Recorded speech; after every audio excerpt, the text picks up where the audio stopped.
Before we get started, please like and subscribe. Let me know where you're watching from, and you can support the channel by clicking thanks or joining. New Year's Eve has always carried a strange kind of silence just before midnight. People imagine fireworks, crowded bars, and loud celebrations, but there is always a moment before the countdown when the world seems to hold its breath. That pause is where fear lives. My name is Michael Carter, and this is the New Year horror story that changed the way I hear numbers forever. I was alone that night by choice. I had declined every invitation. Friends wanted rooftop parties and packed living rooms filled with champagne and laughter. I told them I was exhausted. What I did not tell them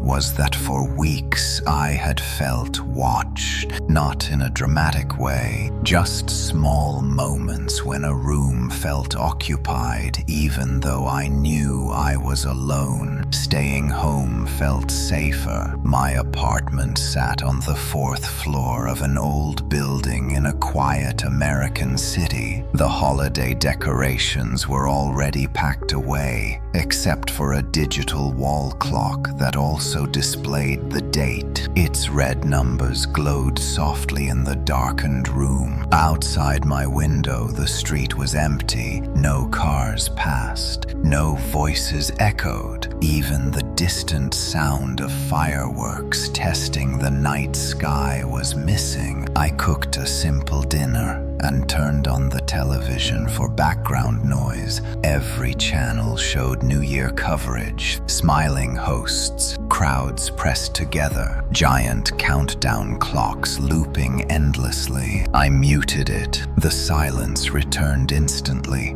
and felt heavier than before. At 8:47 p.m. I checked my phone. No missed calls, no new messages. I set it face down on the table and tried to read. My eyes kept drifting back to the digital clock. Each second felt deliberate, as if time itself was paying attention. At exactly 9 p.m. my phone vibrated. I expected a text from a friend wishing me an early Happy New Year. Instead, the screen showed a message with no sender, no number, no contact name, just one word. One. I frowned and refreshed the screen. The conversation thread was empty except for that word. I typed a question mark and hit send. The message failed instantly. I locked the phone and told myself it was a glitch. 10 minutes passed. The wall clock changed from 9:09 to 9:10. My phone vibrated again. 2. My stomach tightened. The same blank sender. I tried calling the number, but there was nothing to call. It was as if the message had come from nowhere. I walked to the window and looked down at the street. It was still empty. The street lights cast pale yellow circles onto the pavement. The city felt abandoned. At 9:20 p.m. the phone vibrated again. 3. The messages were coming every 10 minutes. I realized they were counting upward, counting towards something. I turned the television back on. A host was talking about resolutions. Behind her, a giant digital clock showed hours, minutes, and seconds until midnight. I stared at the screen, then looked back at my phone. 3. The same number. I muted the TV again. At 9:30 p.m. my phone vibrated. 4. I typed again asking who this was. The message failed. Internet connection was fine. Every other app worked. Only this conversation conversation obeyed different rules. I went to the bathroom and splashed water on my face. When I returned to the living room, the digital clock on the wall flickered. For a split second it read 00, before snapping back to 9:31. I laughed nervously. Old electronics glitch. Coincidences happen. At 9:40 p.m. the phone vibrated again. 5. Michael. My name stared back at me. I dropped the phone. No one outside knew I was home alone. I had told no one. I tried calling emergency services. The call did not connect.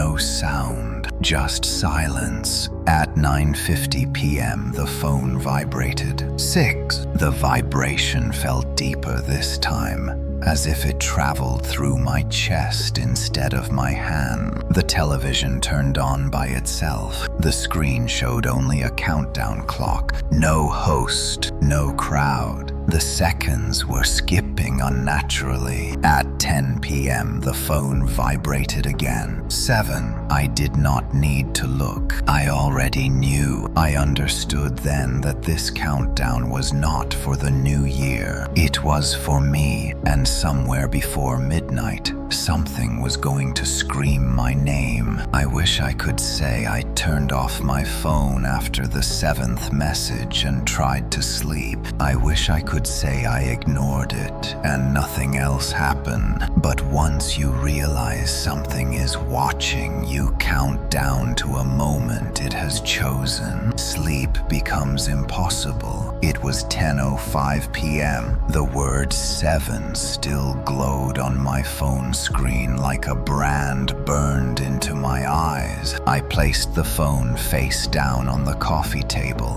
and backed away as if it were alive. The apartment felt smaller now. The walls seemed closer. Every sound carried weight. I checked the front door. Locked. Deadbolt secure. I checked the windows. Locked. Curtains drawn. Nothing had physically changed, yet the sense of being observed grew stronger with each passing minute. I tried to distract myself. I washed dishes that were already clean. I reorganized books that were already aligned. Every few seconds, my eyes drifted to the wall clock. The red numbers ticked forward steadily, mocking me with their calm. 10:10 p.m. My phone vibrated. 8. The phone was still face down, but the vibration rattled the glass tabletop softly. I did not touch it right away. I waited for the vibration to stop. It did not feel random anymore. It felt intentional, like a knock. I picked it up. Same blank sender, same impossible thread. I typed a single word. Stop.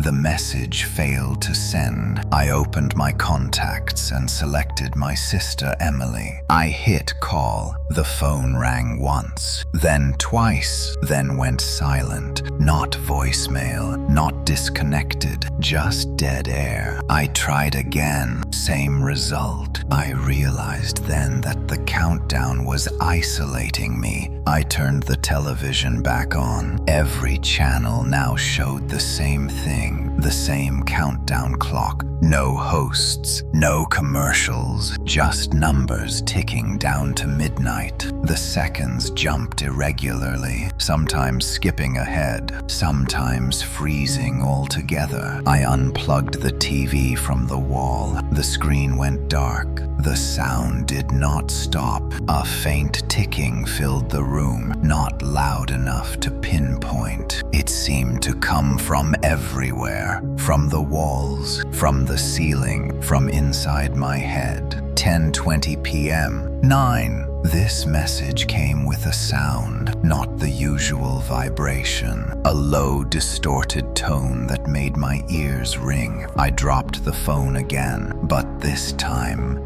It did not fall. It hovered for half a second before hitting the floor, as if gravity itself had hesitated. I stared at it, frozen. I told myself I was tired, that stress was warping my perception, but the ticking continued, even when I closed my eyes. I needed proof, something real, something human. I grabbed my keys and jacket. I did not care where I went, as long as I was not here. I opened the front door. The hallway outside my apartment was dark. The overhead lights flickered weakly. I stepped out and pulled the door shut behind me. The sound echoed down the corridor like it was longer than it should have been. I walked toward the elevator. Each step felt delayed, as if the floor were resisting me. When I reached the elevator doors, I pressed the button. Nothing happened. I pressed it again. Still nothing. The digital display above the doors was blank. 10:30 p.m. 10. My phone vibrated in my pocket. I pulled it out with shaking hands. 10. Below it was another line. You should not have left. The hallway lights went out completely. I spun around, heart pounding. The hallway stretched farther than before. The door to my apartment was no longer behind me. The corridor curved slightly, impossible in a building I had lived in for years. I ran. My footsteps echoed wrong, delayed, as if someone else were running a step behind me. I did not look back. I reached the stairwell door and yanked it open. The stairs spiraled downward into darkness. No emergency lights, no windows, just concrete and shadow.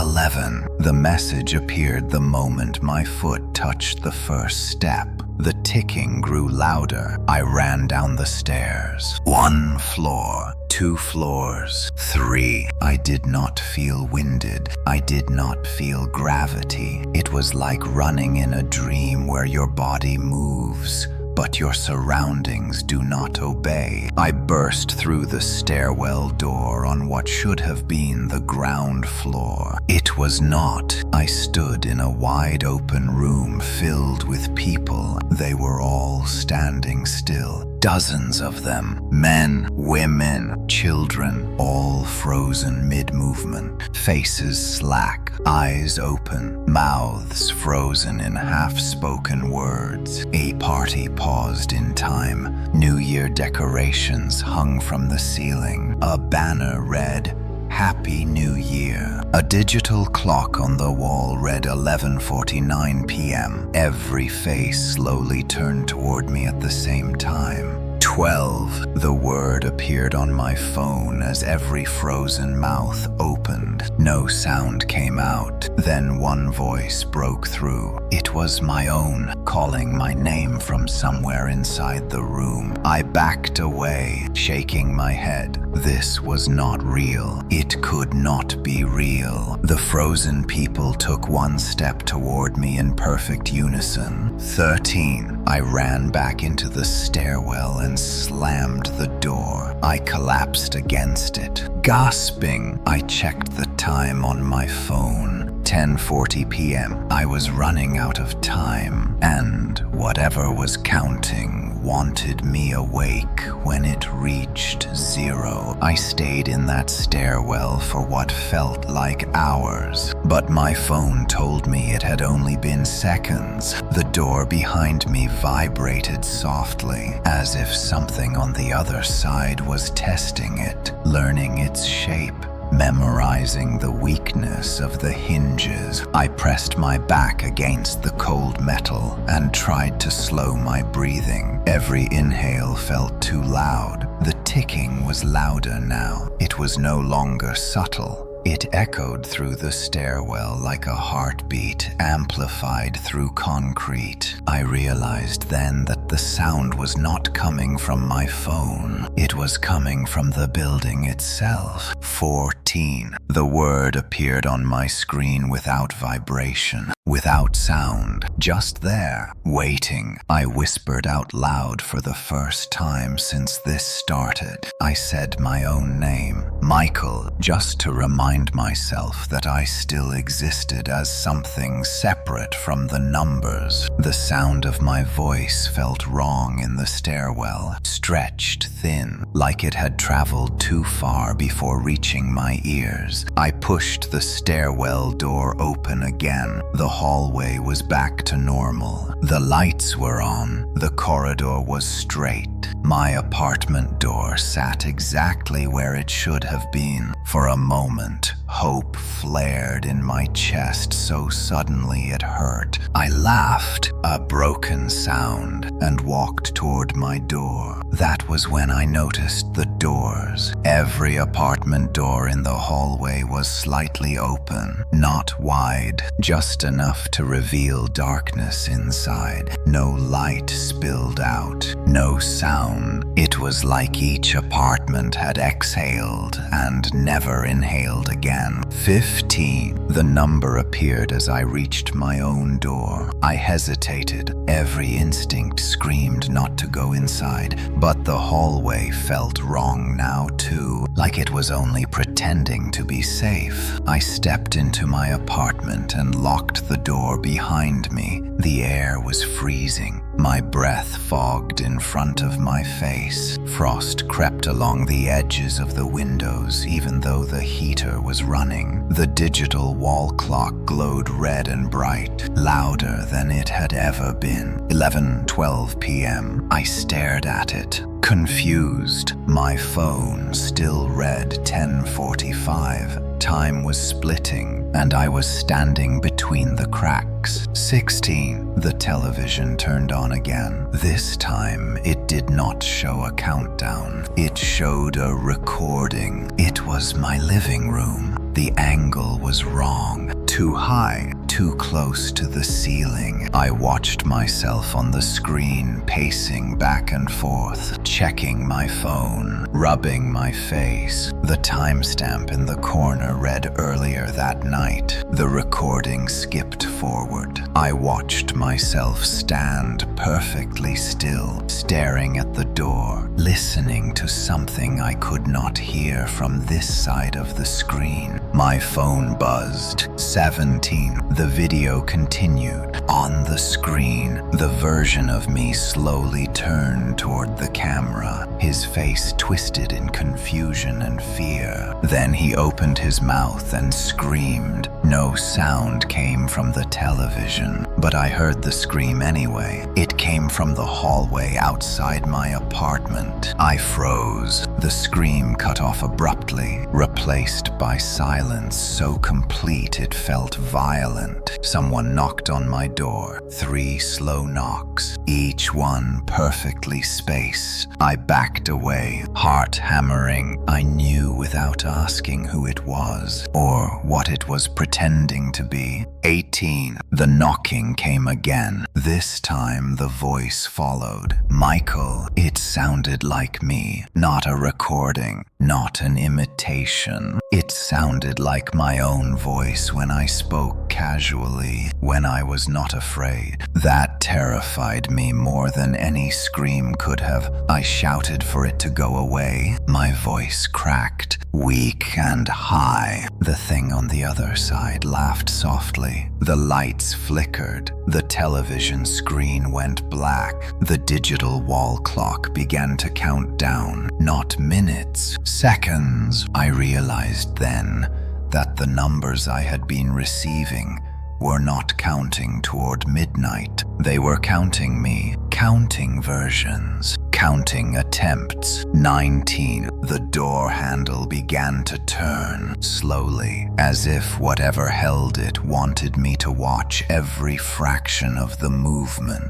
I grabbed the heaviest thing within reach, a metal lamp, and held it up with shaking arms. My eyes burned from not blinking. The handle stopped turning. The voice spoke again. "You always open it." 20. The word burned onto my phone screen. The lights went out completely. In the darkness, something pressed against the door from the other side, and I understood that the scream I had heard earlier had not been a warning. It had been a rehearsal. I do not remember opening my eyes, only the moment I realized they were already open. Darkness filled my apartment so completely that it felt thick, like smoke without a smell. The pressure against the door was gone. The silence that followed was worse. It felt intentional, like whatever had been there was waiting to see what I would do next. My phone glowed in my hand. 20. The word pulsed once, then faded, replaced by a new line of text. Reset. Before I could react, the digital wall clock snapped back on. Its red numbers blazed against the darkness. 11:13 p.m. I staggered backward,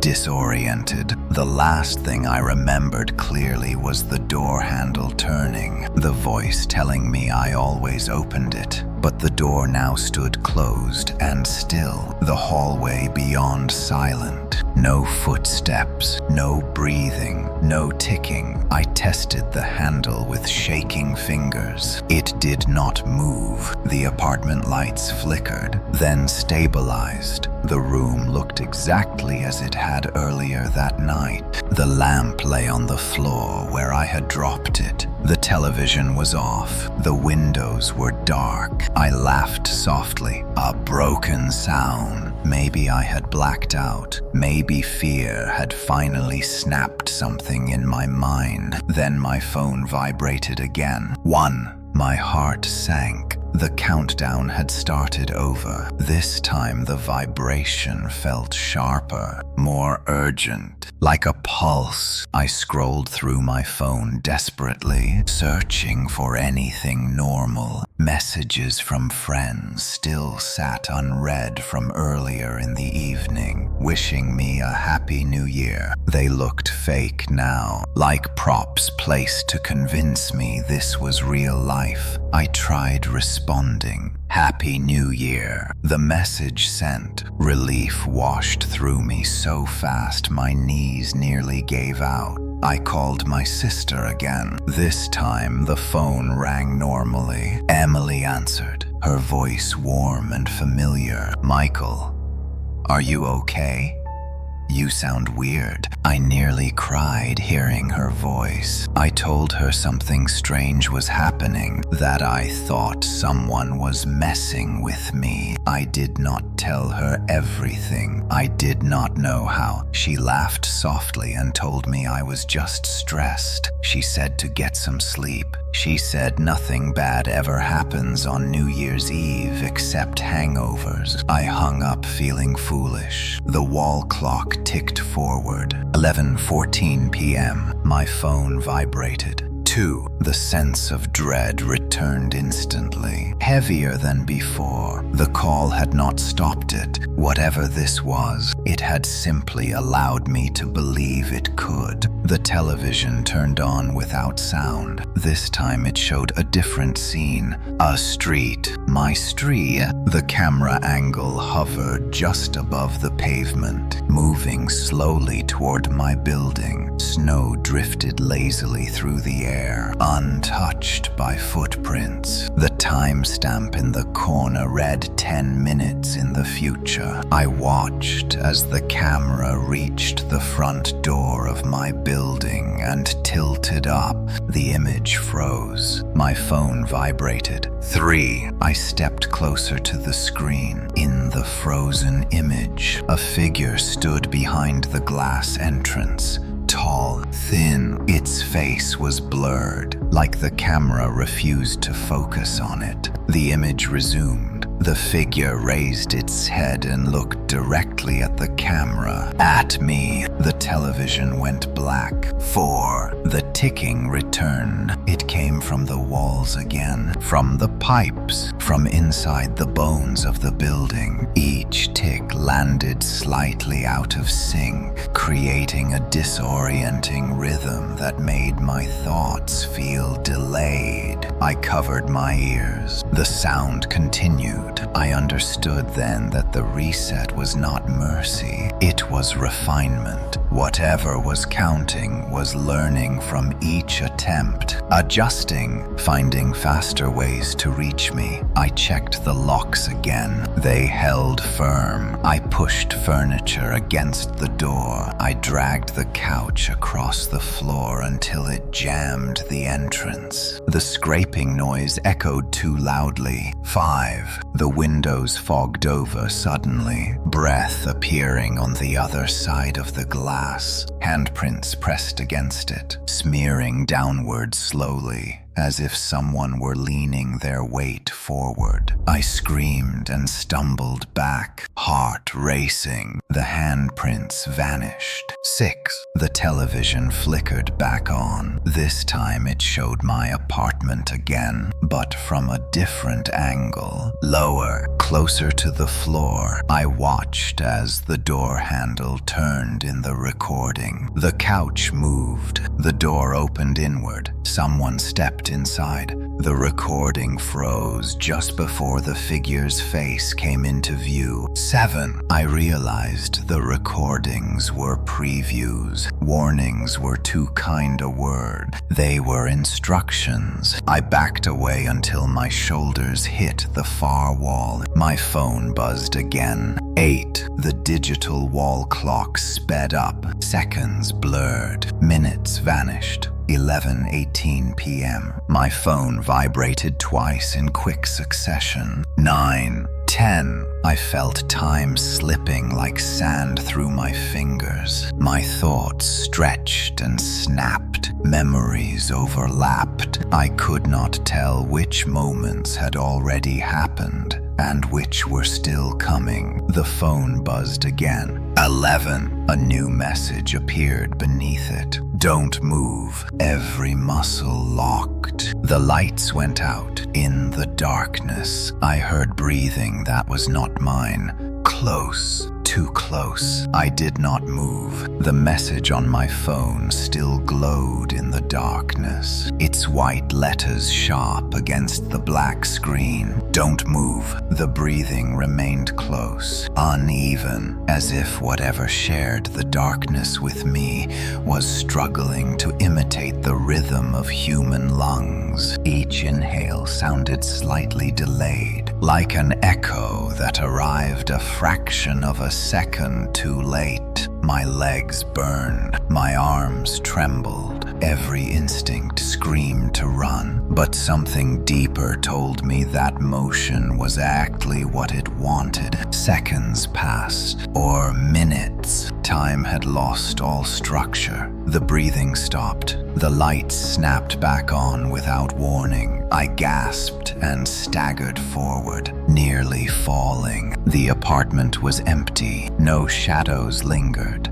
No shapes retreated. Just my familiar living room in harsh yellow light. I checked the time. 11:19 p.m. My phone vibrated immediately. 12. A new message followed. You're learning. Anger cut through the fear for the first time that night. I shouted into the empty room, demanding to know what it wanted. My voice sounded small, swallowed by the walls. The television turned on. This time it did not show my apartment. It showed a hospital room. A man lay in a bed, pale and still. Machines surrounded him, their screens frozen mid-reading. The camera drifted closer to the man's face. It was me, older, thinner, my hair streaked with gray, deep lines carved into my skin. My phone buzzed. Chat 13. The hospital version of me opened his eyes. They rolled wildly, unfocused, before locking onto the camera. His mouth open. I recognized the shape instantly. He was screaming my name. No sound came from the television, but the scream punched into my ears anyway. I dropped the phone, clutching my head. The image changed. Another room, another version of me. This one slumped over a steering wheel. Snow piling on the hood outside. The timestamp read December 31st, a different year. 14, another image. A dark room, a rope, a chair overturned. 15, I fell to my knees, sobbing. Each image lasted only seconds, but they carved themselves into my memory with brutal clarity. Every version of me was different, but the fear on their faces was identical. I understood then. The countdown was not leading to one death. It was choosing one. Every reset was a new attempt. Every number, a version that failed. I was not being hunted. I was being tested. 16. The television went black. The room felt smaller again, tighter, like the walls were leaning inward. I crawled to the couch and pulled myself up, wiping tears from my face. I needed to break the pattern. I needed to do something none of the other versions had done. I opened my phone and scrolled through the message history. It extended far beyond what I remembered. Numbers climbing into the hundreds before blurring into static. At the very top of the thread was a message I had never seen. Iteration 1 successful. My stomach dropped. Successful at what? 17. I typed a message slowly, carefully. What happens at 0? This time, the message sent. The response came instantly. You stay. I stared at the words, my thoughts racing. Stay meant survive, or it meant something far worse. The wall clock ticked louder with each second. 18. I looked around my apartment, seeing it differently now. The scuffed floor, the chipped paint, the faint smell of dust and cold air. This place was not just my home. It was a holding cell. 19. The air grew heavy again. My ears popped. Pressure built like the inside of an airplane descending too fast. A low hum filled the room, vibrating through my bones. 20. The number lingered longer this time, pulsing slowly. Then a final message appeared. Prepare. The lights dimmed. The television turned on one last time. It showed the countdown clock again. This time it was correct. Seconds, minutes, hours. Midnight was less than 40 minutes away. I realized then that the early numbers had not been practice. They had been filters, and whatever happened at 0 was about to decide whether I remained myself or became something else entirely. Knowing the truth did not make me feel safer. It made everything heavier. Every breath carried weight now that I understood I was not fighting for survival alone. I was competing with versions of myself that had already failed. Midnight loomed closer. The television countdown glowed softly in the dark, its numbers steady and calm in a way that felt cruel. I sat on the floor with my back against the couch, phone clutched in both hands, waiting for the next vibration like a condemned man listening for footsteps. 11:21 p.m. The phone buzzed. 21. A new line followed. Compliance improves outcome. I laughed bitterly. The sound cracked in my throat. It wanted obedience, stillness, predictability. Every time I panicked, every time I ran, I had proven myself unworthy. I forced myself to stand and take slow, deliberate steps across the room. I placed the lamp back on the table. I straightened the couch. I restored the apartment to how it had looked before the night began. The ticking softened. 22. I sat in the center of the living room floor, legs crossed, hands resting on my knees. My heartbeat slowed. The pressure in the air eased slightly. So this was the test. Control your fear. Control yourself. The television flickered again, but this time, it showed something new. A long hallway, white walls, fluorescent lights, doors lining both sides, each door labeled with a number. The camera moved forward slowly, passing doors marked with familiar digits. 1, 2, 3. My phone vibrated in sync with the labels as they passed. 23. The camera stopped at a door marked with my name, Michael Carter. The door was already open. Inside was a small room with a single chair facing a mirror. I recognized it immediately. It was my apartment bathroom. The feed cut out.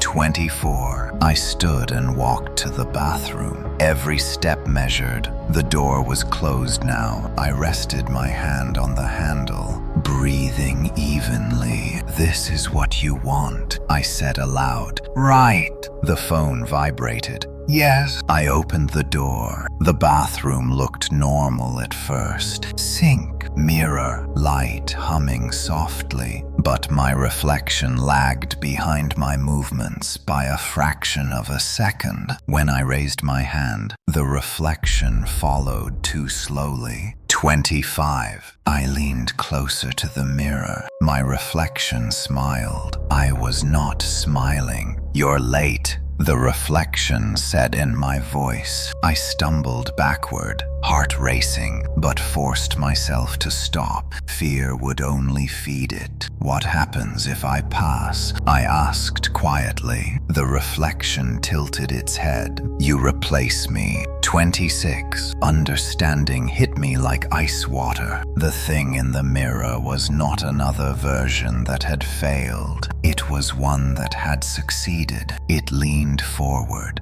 pressing its palm against the glass from the inside. The mirror rippled like water. Midnight is transfer, it whispered. The phone vibrated again. 27. I stepped back into the living room, slamming the bathroom door shut. The ticking returned, louder now, angry. I realized then what the final test would be. Not survival, not obedience. Choice. I could run, I could hide, I could fight, or I could accept. The television countdown ticked closer to midnight. 11:30 p.m. My phone vibrated again. 28. The message that followed was simple. Take your place. I sat down slowly, facing the television. My reflection stared back at me from the dark screen, smiling patiently. Whatever crossed over at midnight would wear my face, and I had less than 30 minutes to decide whether I would be the one left behind. I sat there staring at my reflection on the dark television screen, trying to remember when my own face had ever looked patient. The thing wearing my expression did not rush me. It did not threaten. It simply waited, confident in the direction of time. 11:31 p.m. The countdown clock in the corner of the screen continued its steady march. Each second felt heavier than the last, like gravity was increasing inside the room. My phone vibrated. 29. A new message followed.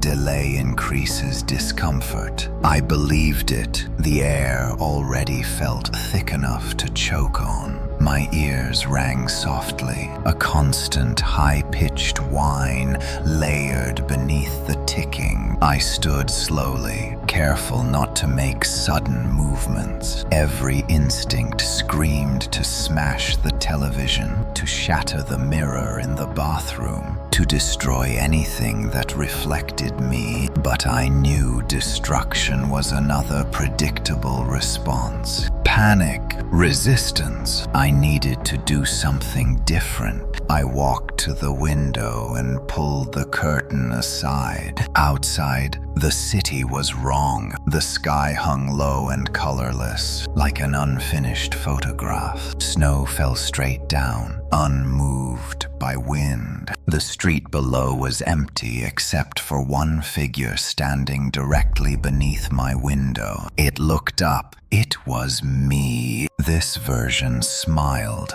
and raised a hand in greeting. My phone vibrated again. 30. You have met all previous outcomes. The message read, "This is the final variable." My chest tightened. All the versions I had seen on the television. The hospital bed, the frozen car, the dark room with the rope.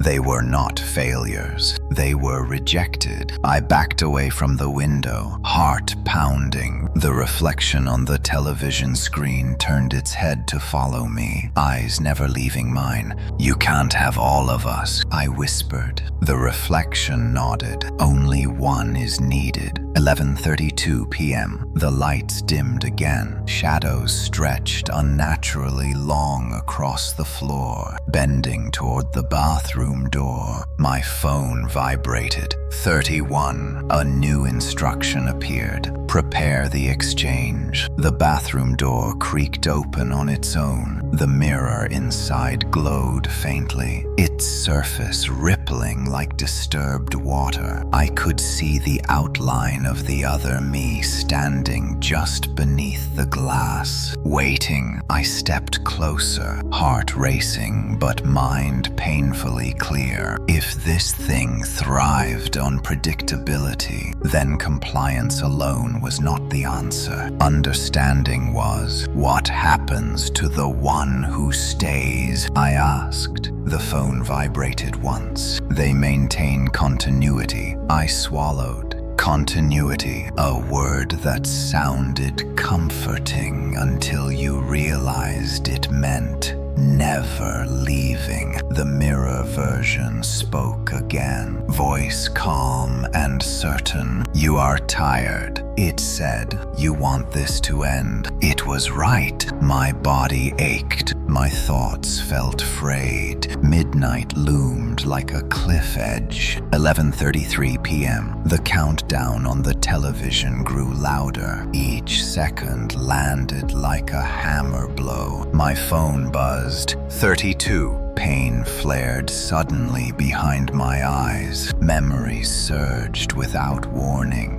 Birthdays, arguments, regrets, moments I had forgotten slammed into me all at once, overwhelming and intimate. I collapsed to one knee, gasping. The mirror version watched with something like sympathy. "You don't have to remember anymore," it said. "I will." That was the lie. It did not want my memories. It wanted my position. I forced myself to stand, vision swimming. The pain subsided slightly as I focused on a single thought. If only one could remain. Then the test was not about fear or obedience. It was about identity. My phone vibrated again. 33. The message beneath it read, "State your choice." The mirror rippled violently now, as if impatient. The other me pressed closer, its features distorting under the surface. I looked at my reflection, really looked at it,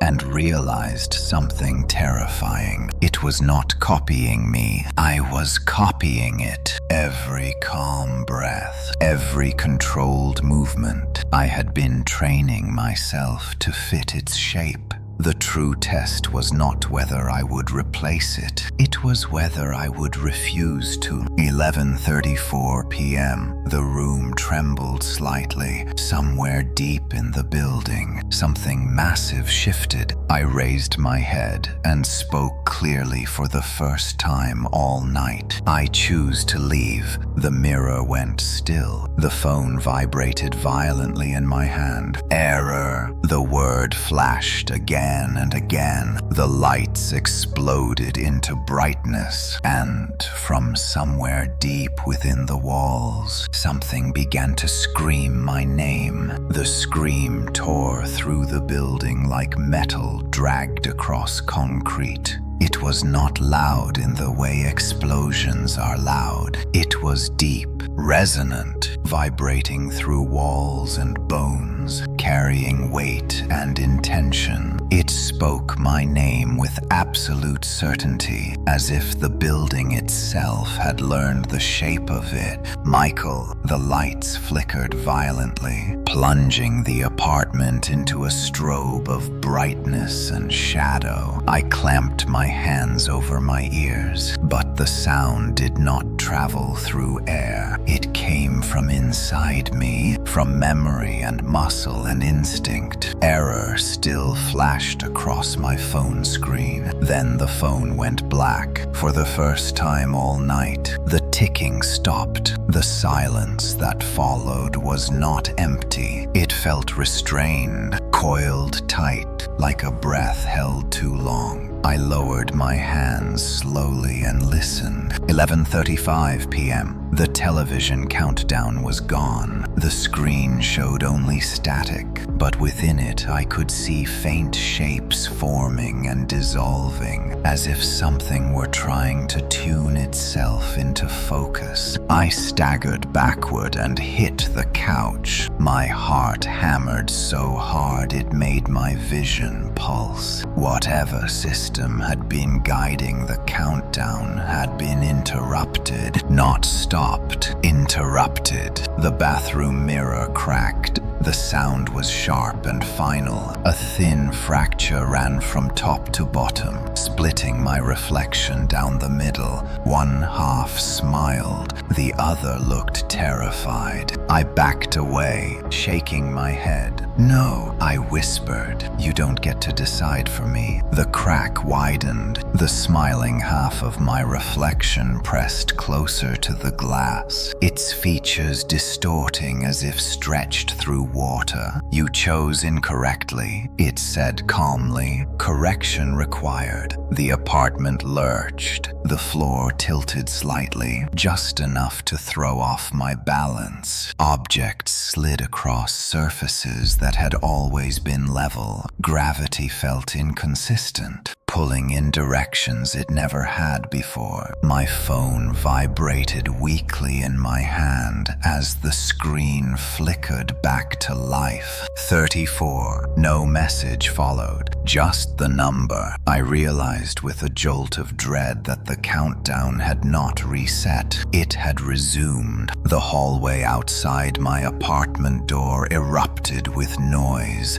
Doors slammed open and shut in rapid succession. Footsteps ran past, overlapping and out of sync, like multiple recordings layered on top of each other. I opened the door a crack. The hallway was full of people. All of them were me. Dozens of Michaels ran past, some screaming, some silent, some bleeding, some staring straight ahead with empty eyes. They passed through one another without resistance, like ghosts trapped in the same corridor. One of them stopped in front of me. He was older than I was now, but younger than the hospital version I had seen earlier. His eyes were tired but focused. "Don't let it isolate you," he said quickly. "That's how it wins." Before I could ask anything, he dissolved into static, scattering like ash. 35. The walls groaned. Cracks spidered across the ceiling,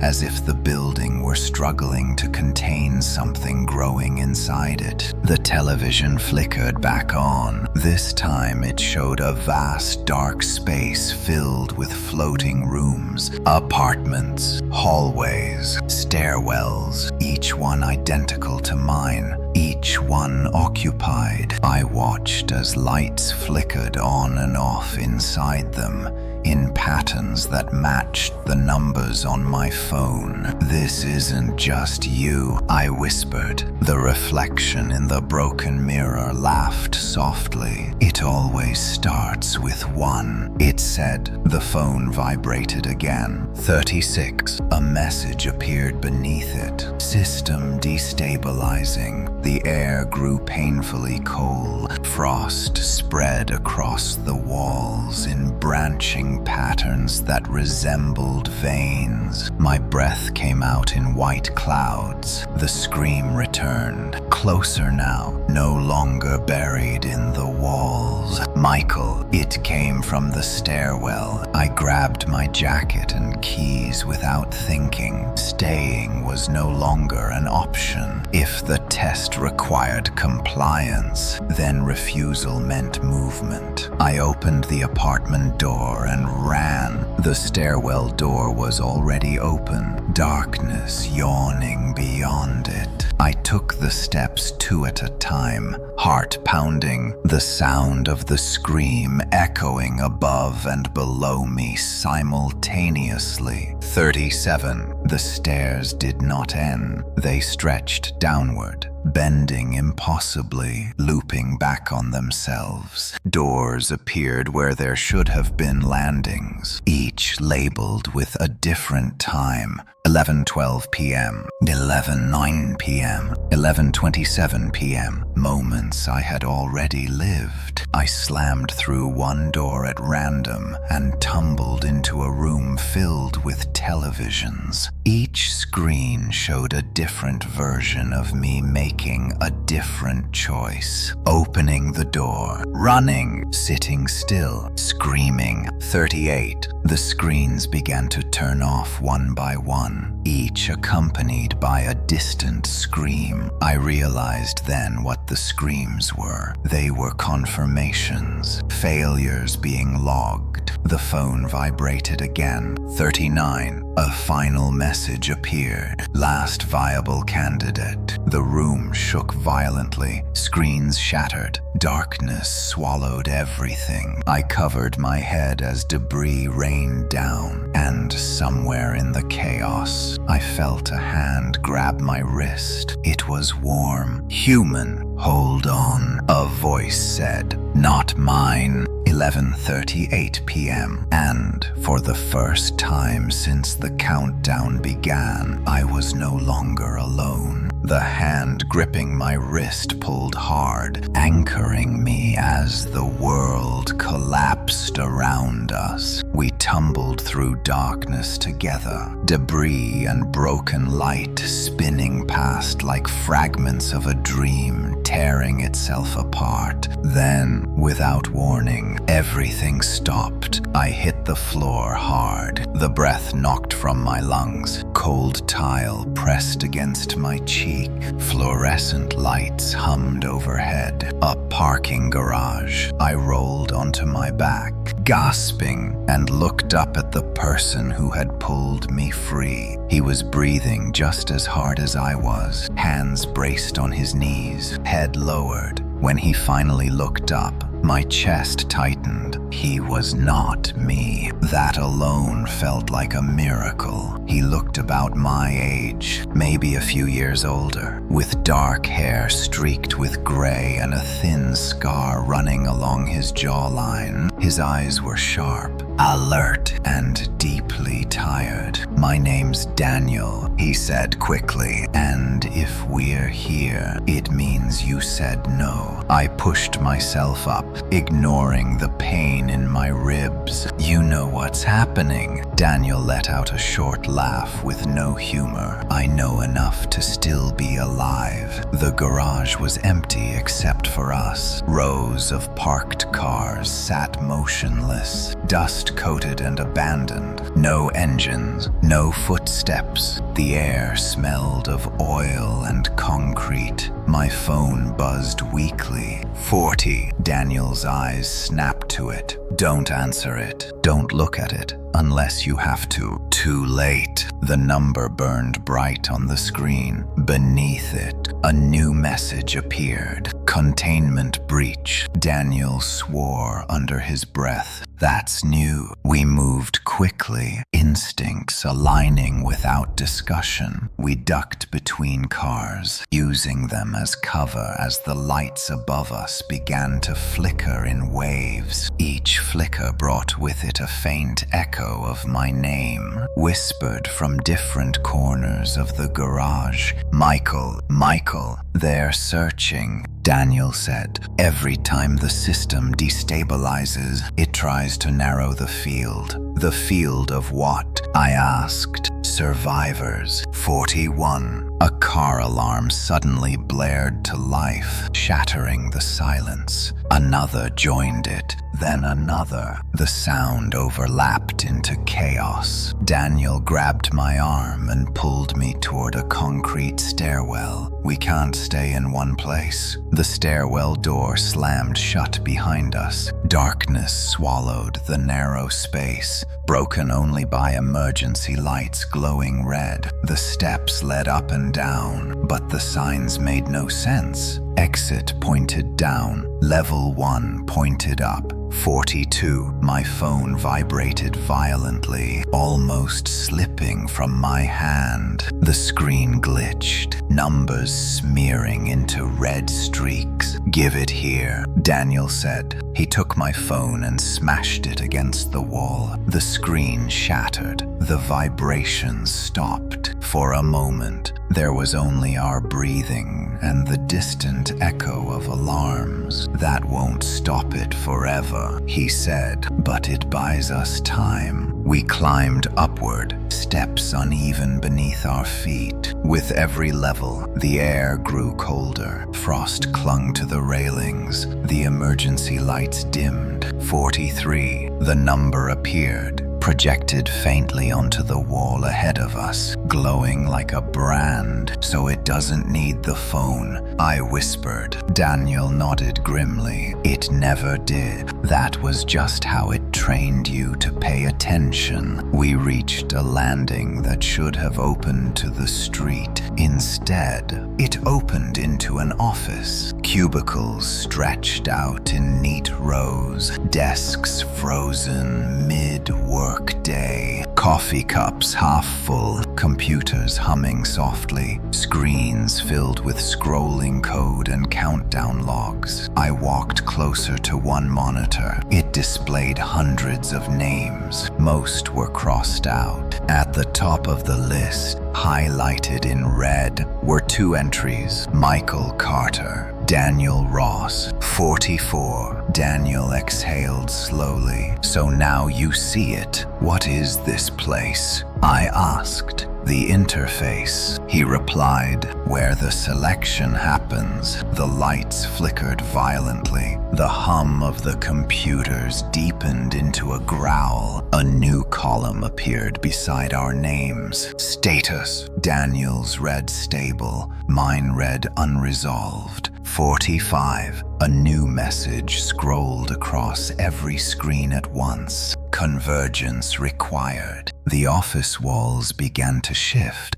cubicles sliding closer together, the ceiling lowered inch by inch. Daniel grabbed my shoulders. Listen to me. It can't maintain 2 unresolved variables for long. One of us has to go. My throat tightened. You mean die? No, he said quietly. Disappear, be overwritten, become background noise. 46. The screens flickered, now showing live feeds of different locations. Apartments, hospitals, empty streets, each one paired with a screaming face. Daniel looked away. If you stay unresolved, it will force a merge. He continued. That's worse. I understood what he meant. The thing wanted efficiency. 47. The lights went out. In the darkness, something massive shifted, like gears the size of buildings turning. A voice filled the office, layered and distorted. Reduce variables. Daniel stepped back, shaking his head. I won't let it choose for us again. He turned and ran toward a glowing doorway that had not been there before. 48. I chased him, heart pounding, knowing with terrible certainty that the next choice would not be mine alone, and that the countdown was no longer aimed at one person. It was aimed at us both. The glowing doorway swallowed Daniel first. I followed without thinking, my foot crossing the threshold just as the space behind us collapsed into static. The sensation was not falling or flying. It was compression, like being forced through a shape too small to hold you. Then we were somewhere else. A corridor stretched ahead of us, impossibly long and perfectly symmetrical. The walls were smooth and white, unmarked except for thin red lines that pulsed in rhythm with a distant countdown. The ceiling curved gently overhead, giving the entire space the unsettling feel of being inside something.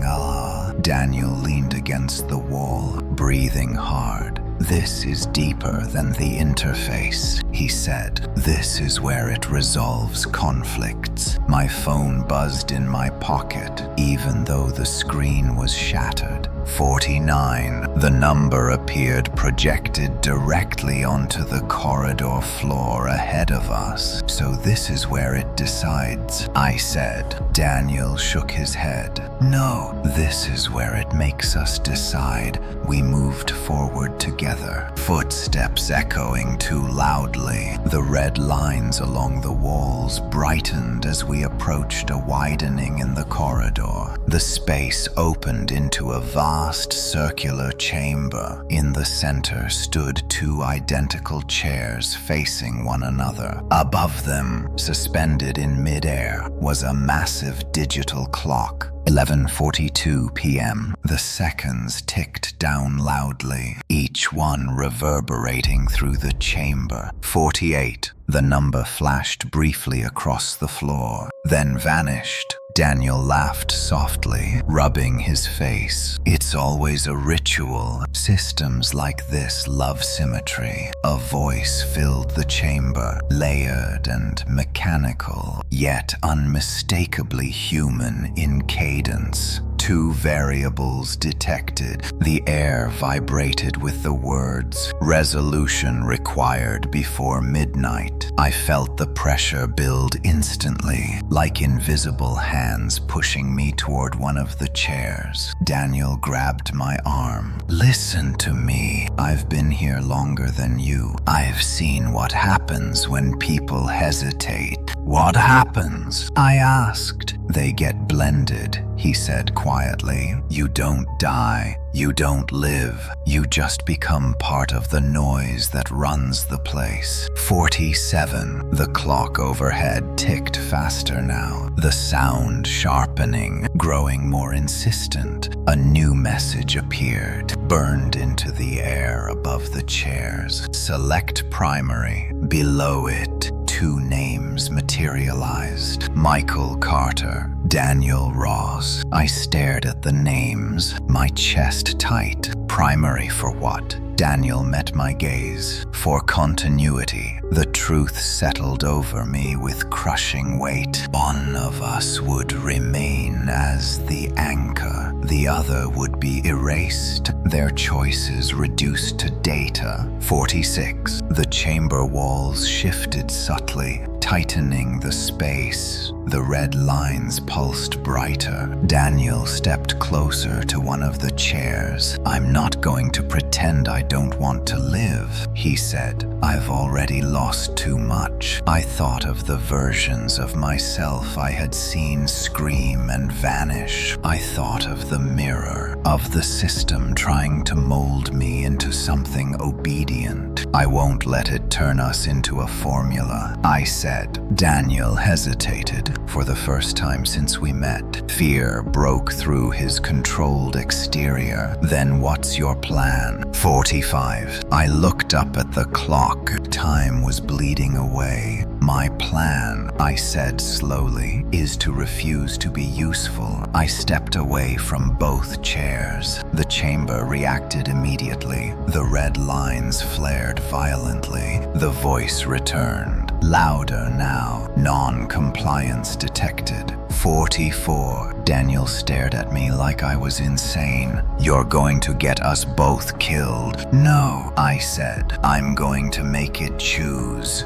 Pressure intensified, slamming into my chest, driving me to my knees. Memories surged again, not just mine this time, but fragments that felt foreign. Other lives, other decisions, other endings. I heard Daniel cry out. 43. The clock overhead began to glitch, seconds skipping erratically. The voice fractured, overlapping with itself. Error, error, conflict, unresolved. The chamber lights flickered. Daniel grabbed my shoulders. "Whatever you're doing, keep doing it." I forced myself to stand, pain screaming through every nerve. "It wants efficiency," I gasped. "Two people refusing breaks the equation." 42. The chairs crack down the middle, splitting apart like discarded husks. The red lines along the walls began to fade. The pressure eased slightly. For the first time, the system hesitated. 41. A new message appeared, less confident than the others. Recalculating, the clock overhead slowed. 11:43 p.m. Daniel laughed, breathless. "You're right, it doesn't know what to do with this." 40. The number echoed through the chamber, quieter now, but the relief was short-lived. The walls began to peel away, revealing darkness beyond them. Something vast shifted behind the structure, something that was not meant to be seen directly. The voice returned, stripped of all pretense. Final measure initiated. The clock resumed its steady ticking. 11:44 p.m. Daniel and I stood side by side, facing the darkness together. Whatever was coming next would not be a test. It would be punishment. The darkness behind the chamber walls did not rush toward us. It unfolded, layer by layer, like a curtain being drawn back on a stage too large to comprehend. The air grew thin, each breath sharp in my lungs, as if the space itself resented being witnessed. The massive clock above us ticked with renewed purpose. 11:45 p.m. Daniel stood rigid beside me, fists clenched, eyes fixed on the void. "This is the part they don't show," he said quietly. "When it stops pretending to be reasonable, the red lines that once traced the chamber walls were gone now, replaced by veins of dull light running through the darkness beyond. They pulsed slowly, like a living nervous system. 49. The number appeared again, this time burned directly into the floor beneath our feet. The surface trembled. A shape began to emerge from the darkness. At first it looked like architecture, massive columns, interlocking plates, angles too precise to be organic. Then it moved, and the illusion shattered. Segments shifted against one another, reconfiguring with a sound like distant thunder. "This is the administrator," Daniel whispered, "or whatever passes for one." The thing did not have a single form. It assembled itself from fragments of places I recognized. Stairwells, hallways, elevator doors, digital clocks embedded in impossible orientations. Faces flickered briefly across its surface, screaming silently before dissolving back into structure. I recognized some of them. 48, the voice returned, no longer layered or mechanical. It was singular now, focused, anomaly detected. The words reverberated through my chest rather than my ears. Primary objective compromised. The pressure slammed into us both, forcing us to our knees. The floor felt soft suddenly, as if we were kneeling on something that could feel pain. Daniel coughed, blood speckling the ground. "It's rewriting the rules," he gasped. I forced myself to look up, then we rewrite back.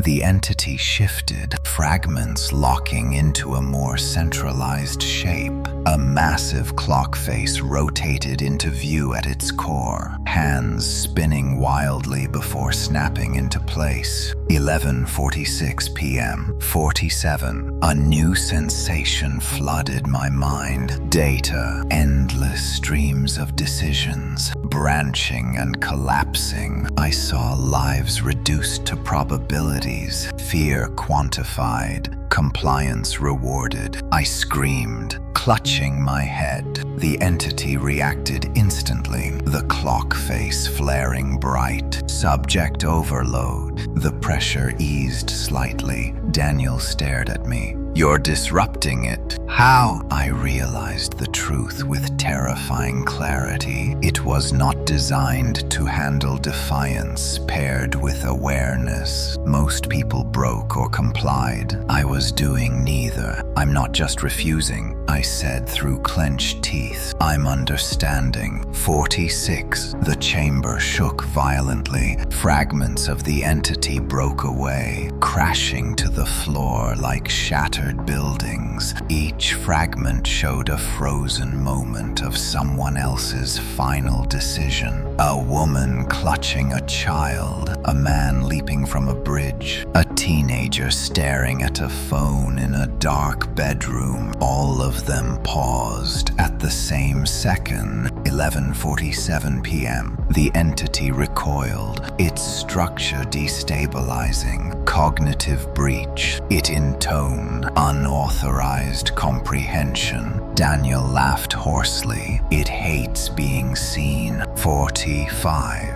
The darkness surged forward, tendrils of structure reaching for us. I felt something brush my leg, cold and electric. Images flooded my mind again, this time more deliberate. I saw the origin, not a monster, not a god, a system built to manage catastrophe, to reduce chaos by narrowing outcomes. It had started with simulations, predictions, then escalated to intervention. People like us were not victims, we were variables. 44. The entity shrieked, a sound that fractured into thousands of overlapping screams. The massive clock at its core cracked, a spiderweb of fractures spreading across its surface. 11:48 p.m. Daniel pulled himself to his feet. "It's breaking," he said, "but it won't stop. It'll take us with it." I nodded. "Then we end the countdown." I focused on the clock, on the concept it represented, not time. Control. 43. I stepped forward, ignoring the pain screaming through my body. Each step felt like walking against a hurricane. Daniel shouted something behind me, but his voice was lost in the roar. The entity lashed out, a massive segment slamming into the ground inches from me. The impact sent shockwaves through the chamber. 42, I reached the clock face. Up close, I could see the numbers beneath the surface, layered endlessly. Countdowns within countdowns, lives nested inside lives. I pressed my hand against it. The surface burned, searing pain tearing through my arm. But beneath the pain, I felt something else. Hesitation. The system did not know how to process direct confrontation. 41. I thought of every version of myself that had screamed and vanished. Of Daniel, of the people frozen in fragments around us. This ends, I said aloud. No more selections. The clock face shuddered. 40. The number echoed hollowly. For the first time since midnight had begun its approach, the clock hands slowed. 11:49 p.m. The entity convulsed, structures collapsing inward. The darkness recoiled, as if burned by light. Daniel ran to my side, grabbing my shoulder. Whatever you're doing, do it faster. The countdown resumed, but uneven now, skipping seconds. 41, 40, 39. The clock cracked fully down the center. Light poured out, blinding and raw. The entity screamed again, but this time the sound carried fear, and I knew with grim certainty that we had forced it into its final response. One last calculation, one last scream. Before midnight, time began to fold in on itself. The light pouring from the fractured clock was not blinding anymore. It was cold, precise, cutting through the collapsing chamber like a scalpel. Shadows bent toward it, stretching unnaturally, as if the darkness itself were trying to escape. 11:50 p.m. The numbers hovered above the ruined clock face, flickering in and out of existence. Daniel stood beside me, his face pale, eyes locked on the entity as it recoiled and reassembled itself in broken patterns. Pieces of stairwells and hallways twisted together, snapping apart and reforming with increasing desperation. It's running out of options, he said. That's when systems get dangerous. The voice returned, distorted beyond recognition now, layered with echoes of every scream I had heard that night. Objective shift. The chamber lurched violently. The floor cracked open, revealing darkness below that pulsed like a heartbeat. I nearly lost my footing, but Daniel grabbed my arm and pulled me back. 40. The number appeared again, weaker this time, its edges blurring. A new message burned itself into the air. Collapse in progress. The entity no longer tried to intimidate us. It pleaded, stability requires sacrifice. I felt the weight of its meaning instantly. The system did not care who remained, only that something did. A single anchor to preserve continuity. Daniel met my eyes. We both understood. There's always a cost, he said quietly. The clock numbers flickered. 11:51 p.m. Fragments of memories burst around us like shattered glass. I saw people at their final moments again, but this time the images did not freeze. They played out fully, looping and overlapping. A woman screaming as the ground gave way beneath her. A man clutching his chest alone in a dark apartment. A child crying as fireworks exploded outside a locked room. None of them had known why. 41. The entity surged forward, its broken form swelling, filling the chamber with crushing pressure. I felt my ribs strain, lungs burning, voluntary termination acceptable. The voice said. Daniel laughed bitterly. It wants us to choose who disappears. No, I said. It wants consent. I remembered the mirror, the chairs, the constant demand for compliance. Every step of the countdown had been about one thing: agreement. 42. The ground beneath the clock began to sink, pulling everything toward it. I staggered forward, bracing myself against the fractured surface. Daniel grabbed my shoulder. Michael, listen to me. I have lived longer with this thing chasing me. I know how it ends. I shook my head. You don't. None of us do. That's the point. 11:52 p.m. The entity emitted a sound like tearing metal. Select subject. Two silhouettes appeared within the light. One was me. The other was Daniel. Labels flickered beneath them. Primary, secondary. They swapped positions rapidly, unable to lock in place. 43. The system could not decide. Daniel squeezed my arm hard. If one of us steps forward, it stabilizes. The rest of the world survives. I felt the temptation sink its claws into me. One choice, one end. No more running, no more screaming. But I also felt something else. Defiance. No, I said. That's not stability. That's submission. The entity convulsed, the chamber shuddering violently. Non-cooperation detected. 44. The countdown numbers fractured, splitting into overlapping sequences that made my head ache. 11:52 p.m., 11:48 p.m., 11:59 p.m. All at once. Time was breaking. Daniel stared at the chaos. If we don't do something, everything collapses. I took a breath, steadying myself. Then we let it. He looked at me sharply. You're talking about ending it. Yes. The word felt heavy, but right. 45. I stepped forward into the light, toward the fractured clock.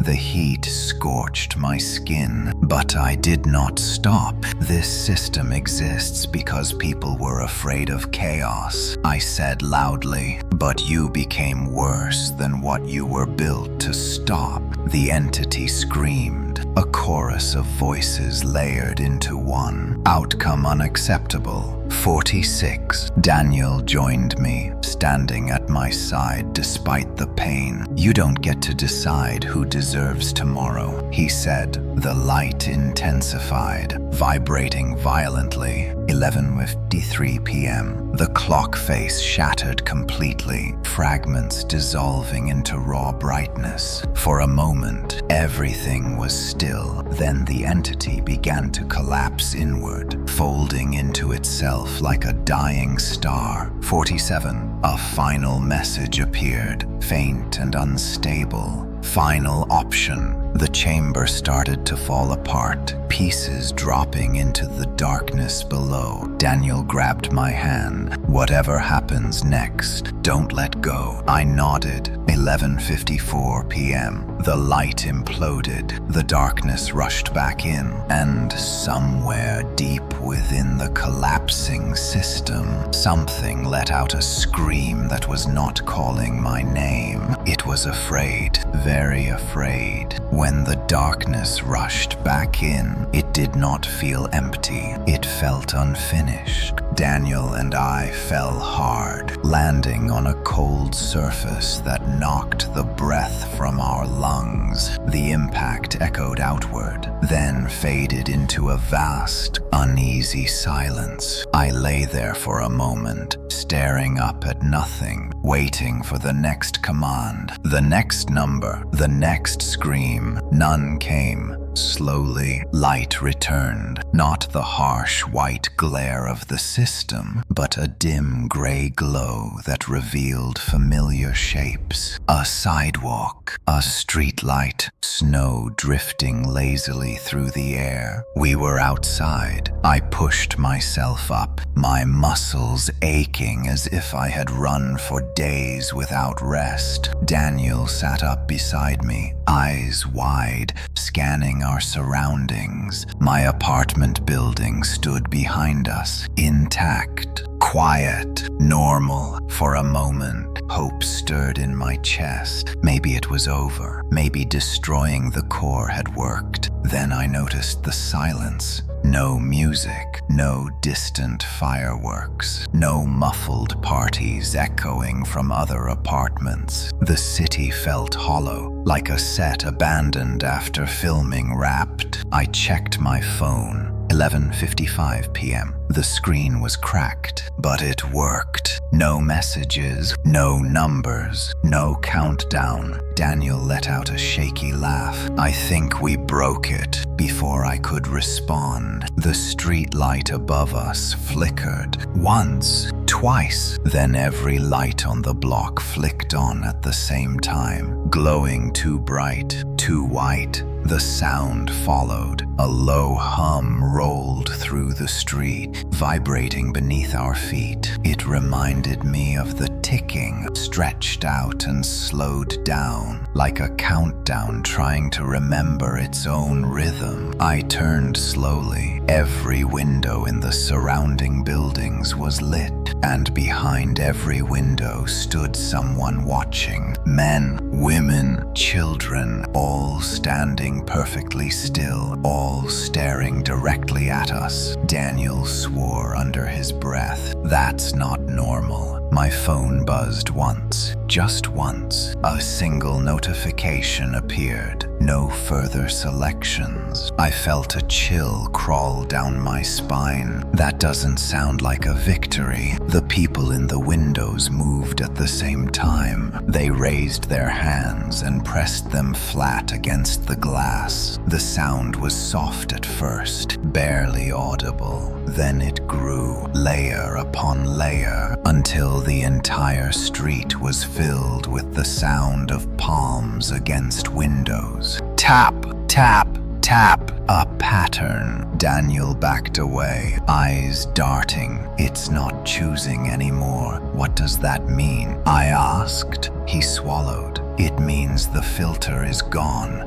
The street lights flickered again. The people vanished. The windows went dark. The hum stopped. The street returned to silence. My phone buzzed again. 11:56 p.m. A new message appeared. Observation mode. I laughed. A brittle sound. So now it's just watching. Daniel shook his head slowly. No, it's waiting to see what we do without it. As if on cue, the city came back to life all at once. Music erupted from apartments. Fireworks cracked in the distance. Laughter spilled into the streets. Car horns blared. Normal chaos. But beneath it all, I could still hear the hum, faint but persistent. Like tinnitus you can never quite escape. We walked down the street together, blending into the noise, trying to act like two normal people heading out on New Year's Eve. Every reflection caught my eye. Store windows, car mirrors, puddles of melting snow. For a split second, each reflection lagged behind my movements. Daniel noticed it too. It left pieces behind, he said quietly. Or maybe it was never just one thing. I replied. 11:57 p.m. The crowd thickened as we approached the main street. People poured out of buildings, faces flushed with excitement, phones raised. Counting down to midnight, I felt suddenly exposed. If the system was watching, this was the perfect camouflage. So many people, so many variables. Daniel leaned close. If it starts again, I nodded. We won't be alone this time. The hum grew slightly louder. Fireworks burst overhead, painting the sky in red and gold. For a moment, everything looked beautiful. Then I heard it. A scream. Not close, not far. Somewhere in the crowd. A single voice cutting through the noise, raw and terrified, calling a name. Not mine. Daniel and I locked eyes. 11:58 p.m. The scream came again, joined by another, then another. Different voices, different names. I understood then what we had done. We had not destroyed the system. We had removed its restraint. The countdown had not ended. It had multiplied.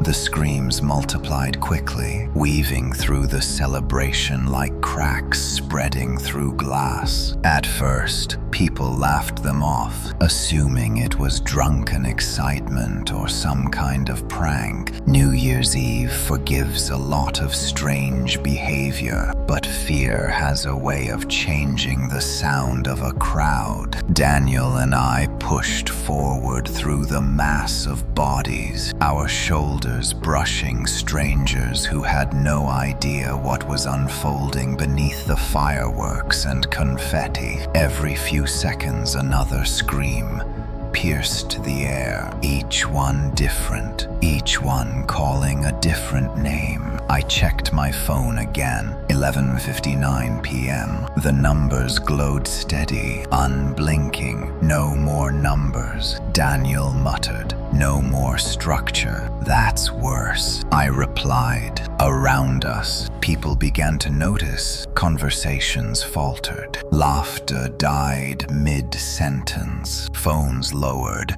as heads turned toward the screams. A woman near us froze, her smile draining away. "Did you hear that?" she whispered to her friend. Another scream followed. Closer this time. A man dropped to his knees a few yards away, clutching his head. As if trying to hold something inside, he screamed a name over and over, his voice shredding itself raw. Daniel grabbed my arm. "It's not random. Listen." I listen. Beneath the chaos, beneath the music and fireworks, there was a pattern. The screams were not overlapping endlessly. They were answering one another, bouncing through the crowd in waves. Call, response, call, response, like the countdown, but shattered. The hum returned, louder now, vibrating through the street and into my bones. People began backing away from one another, eyes wide, faces pale. The celebration was collapsing into panic. Streetlights flickered. Every screen on the block changed at once. Billboards, televisions in store windows, phones held aloft by frozen hands. All of them went black, then lit up with the same image. A digital clock, 00:01, midnight had passed, and yet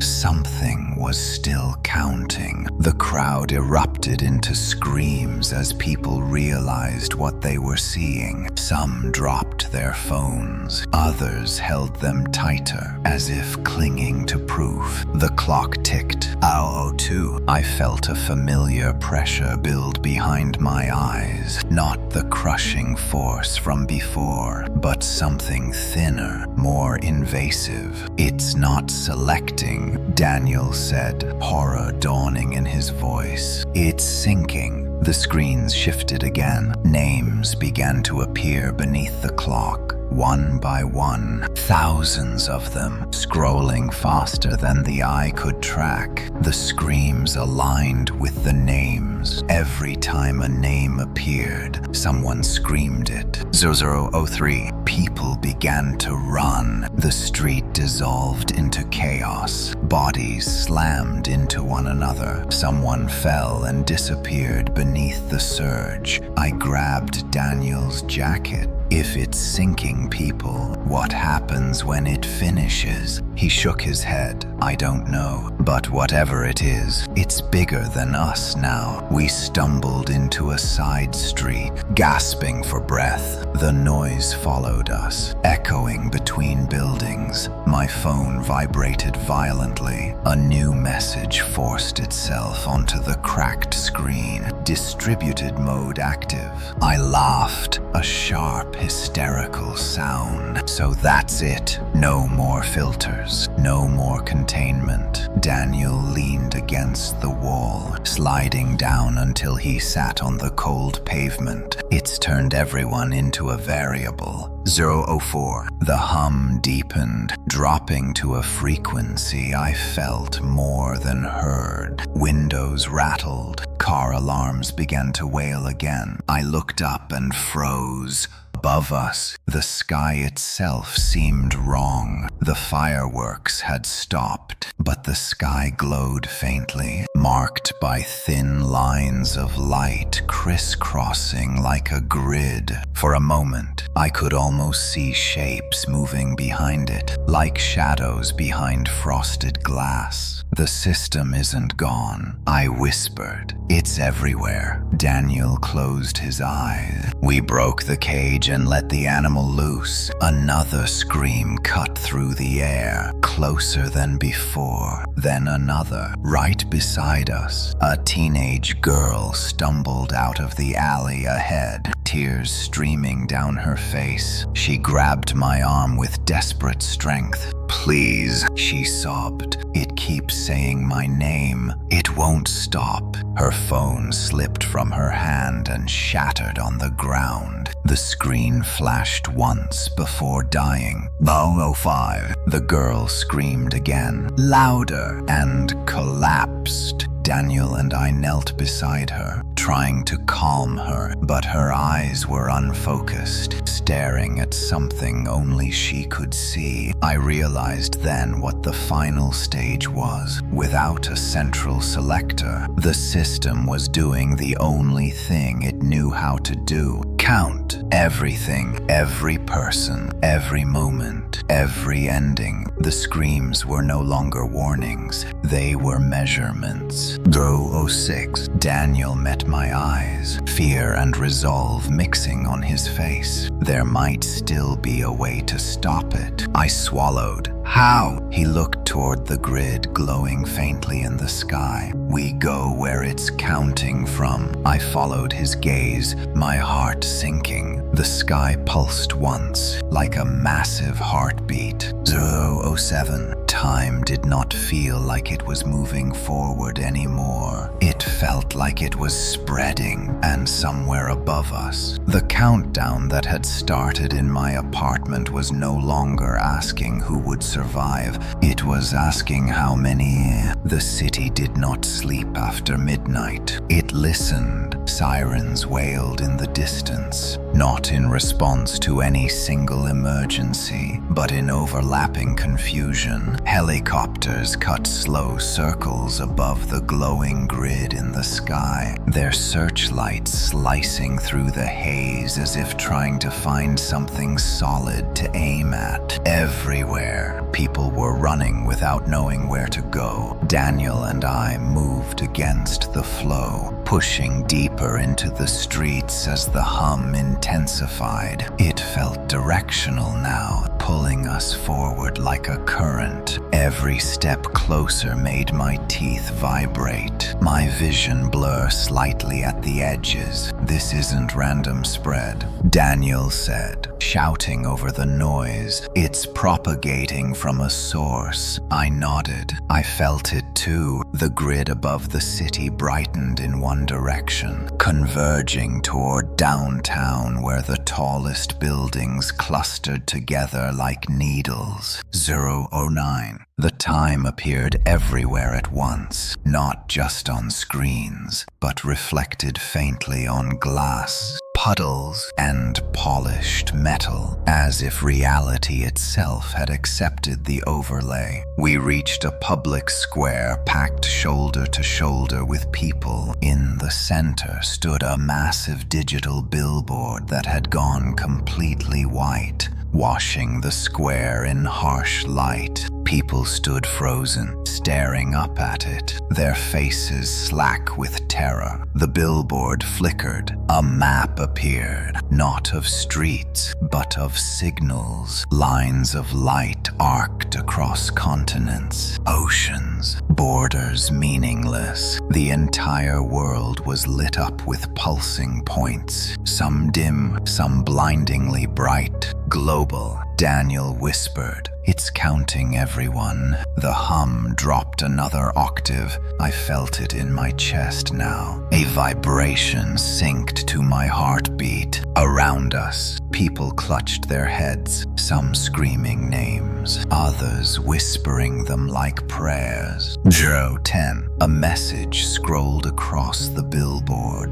Optimization phase. I laughed, hollow and exhausted. It still thinks this is an improvement. Daniel scanned the square. Look at the far end, where the light was brightest. A shape was forming, not the fragmented administrator from before, but something simpler. A tower of light, perfectly vertical, piercing the grid above and the ground below at the same time. That's the root, he said. The last central process. The crowd began to move toward it, drawn unwillingly, bodies shuffling forward in unison. Panic flared as people realized their legs were moving without permission. Bow 11. I grabbed Daniel's hand. If that finishes, there's no undoing it. He met my eyes. Grim. Then we stop it the same way we stopped the first one. We forced our way through the crowd, fighting the pull with every step.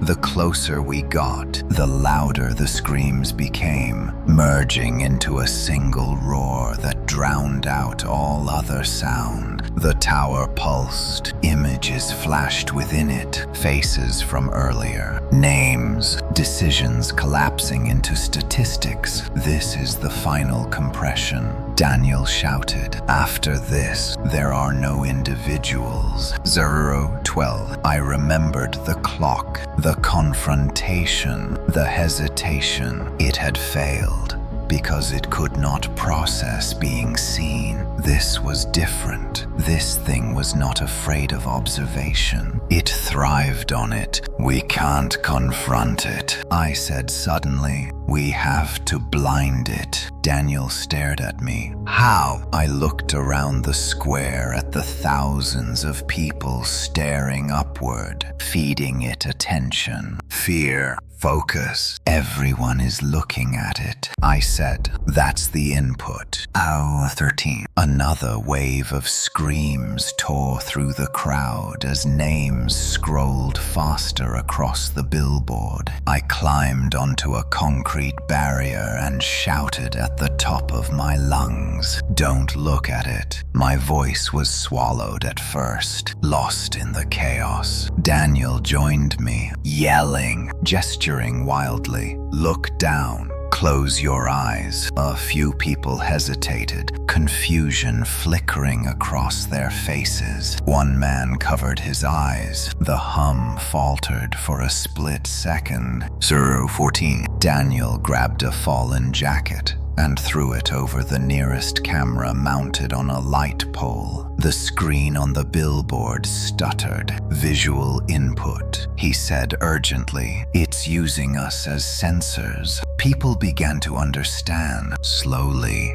unevenly, heads lowered, hands came up to shield eyes. Some screamed as they did, as if tearing themselves away hurt. The tower dimmed. 015. The hum wavered, breaking into uneven pulses. Encouraged, more people followed suit. the square filled with bowed heads and closed eyes, a strange, silent resistance forming amid the chaos. The billboard flickered violently. Input loss. The message stuttered. Reacquire targets. 016. The tower flared bright, desperate, then began to destabilize. Lines of the grid above us flickered out in patches, like stars going dark. I felt the pressure ease slightly. Daniel laughed, breathless. It can't count what it can't see. The screams did not stop entirely, but they lost synchronization, scattering into individual voices again. 017. The tower cracked. Light spilled sideways, harmless now, diffusing into the night sky. The grid above shattered into fragments and faded. People slowly looked up, blinking, disoriented. The billboard went dark with a final pop, plunging the square into relative darkness, lit only by streetlights.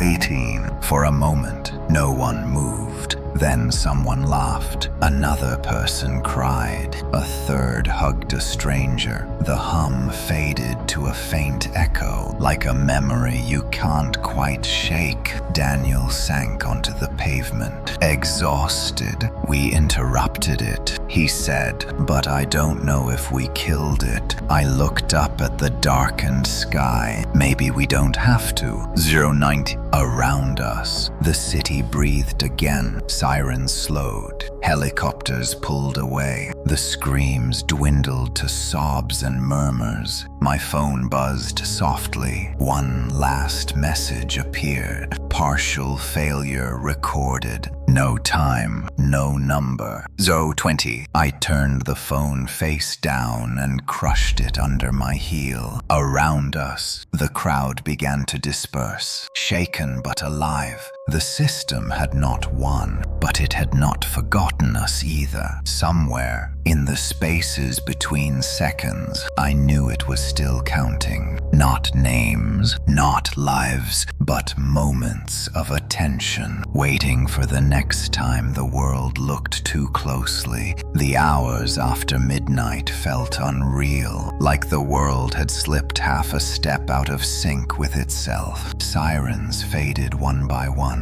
Crowds thinned. People drifted home in the hall, shaken groups, speaking in hushed voices, as if afraid that volume alone might wake something that had merely fallen asleep. Daniel and I sat on the steps of an abandoned storefront, watching snow settle over discarded confetti and broken glass. The city looked wounded but alive, breathing in uneven rhythms. It feels quiet, Daniel said. Too quiet. I nodded. The hum was gone, but the absence of it felt like pressure on my ears after a loud noise stops. You don't notice how much sound there was until it disappears. My phone was destroyed, but other people still checked theirs constantly. Some stared at blank screens in confusion. Others swore their clocks were wrong, jumping forward or backward by minutes at a time. A man nearby laughed nervously. My phone says it's still New Year's Eve, he told his friends. No one laughed with him. Bow 27. The time flickered on a digital sign across the street, then vanished. Daniel noticed it too. Residual bleed, he said. The system didn't shut down cleanly, as if summoned by his words. A woman across the street screamed, not loudly, not hysterically. Just once, she clutched her phone and stared at it like it had bitten her. People around her recoiled instinctively. I stood up slowly. It's still happening. Daniel followed my gaze. The woman's scream had drawn attention, and attention drew others. A small circle formed around her. Phones raised. Curiosity overpowering fear. The street light above them flickered. I felt my stomach drop. They're feeding it again. The woman shook her head, tears streaming down her face. It showed me something, she whispered. It showed me how I die. Daniel swore softly. It's adapting. The system no longer needed countdowns or clocks. It had learned something far more efficient. People. I pushed through the forming crowd and grabbed the woman's wrist gently. Don't look, I said firmly. Put the phone down. She hesitated, trembling. For a moment, I saw the same resistance I had felt earlier that night. The fear of not knowing versus the terror of knowing too much. She dropped the phone. The screen went black. The streetlight steadied. A collective breath seemed to pass through the crowd. Daniel joined me. That's how it survives now, he said quietly. Micro events, individual attention spikes, like a parasite, I said.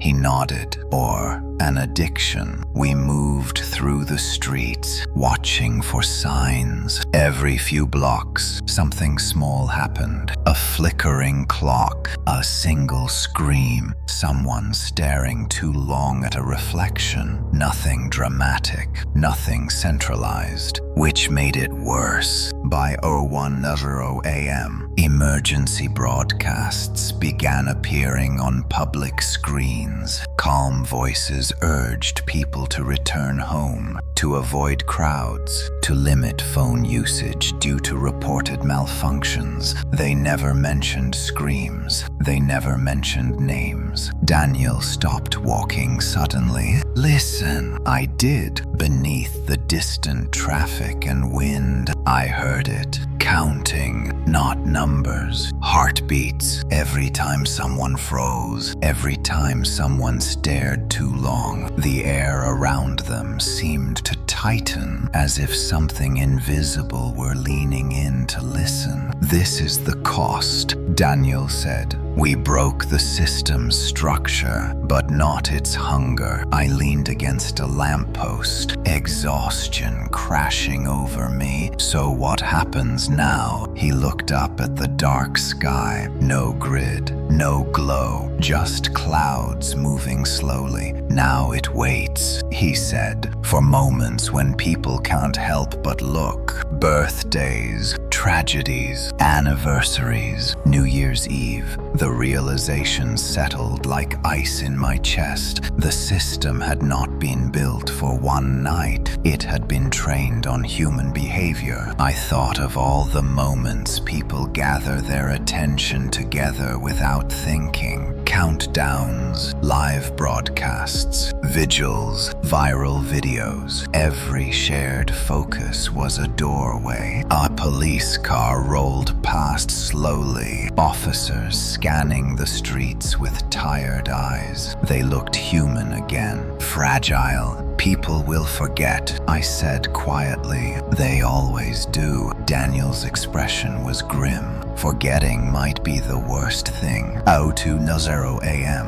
Snow fell heavier now, muffling the city. The small glitches became harder to notice, easier to ignore. I imagined the system thinning itself out, spreading across habits instead of places. No longer screaming, no longer demanding, just waiting. Before we parted ways, Daniel placed a hand on my shoulder. If it starts again, he said, don't try to fight it alone. I nodded. Next time, we warn people. He gave a tired smile. Good luck convincing them. We walked in opposite directions, two survivors fading back into the city. I reached my apartment just before dawn. Inside, everything looked exactly the same as when the countdown had begun. The clock on the wall blinked, reset, and innocent. I unplugged it as I lay in bed. Eyes open, I listened to the building breathe.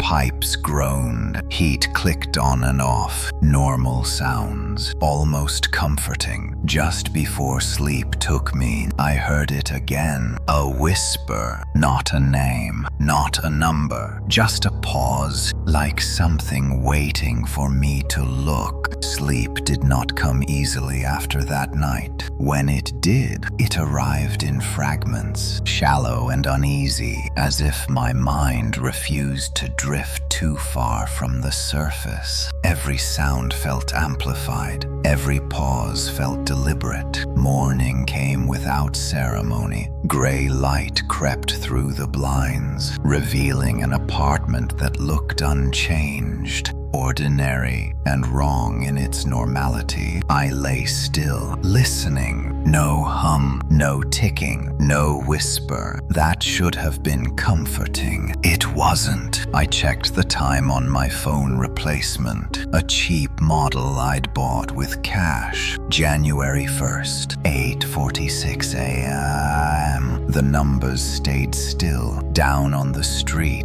the city moved again. Cars passed. People walked dogs. Someone laughed too loudly outside a cafe. Life resumed. But something fundamental had shifted. I could feel it in the way people avoided eye contact, in how quickly they checked their screens and then tucked them away, uneasy with what they might see if they stared too long. The news called it a mass psychological event. Authorities blamed a combination of stress, alcohol, and a viral hoax. Experts debated terms like shared hallucination and collective panic. No one mentioned the screams. By noon, Daniel texted me from a burner number. Still here. That was all it said. I stared at the message longer than I should have. My pulse quickened, not with relief, but with the awareness that survival had not ended anything. It had only made us witnesses. I spent the afternoon walking the city, watching for signs. They were subtle now. A bus shelter display flickering to a time that didn't exist. A woman pausing mid-step, eyes unfocused, whispering a name under her breath before shaking herself and moving on. Each incident lasted only seconds,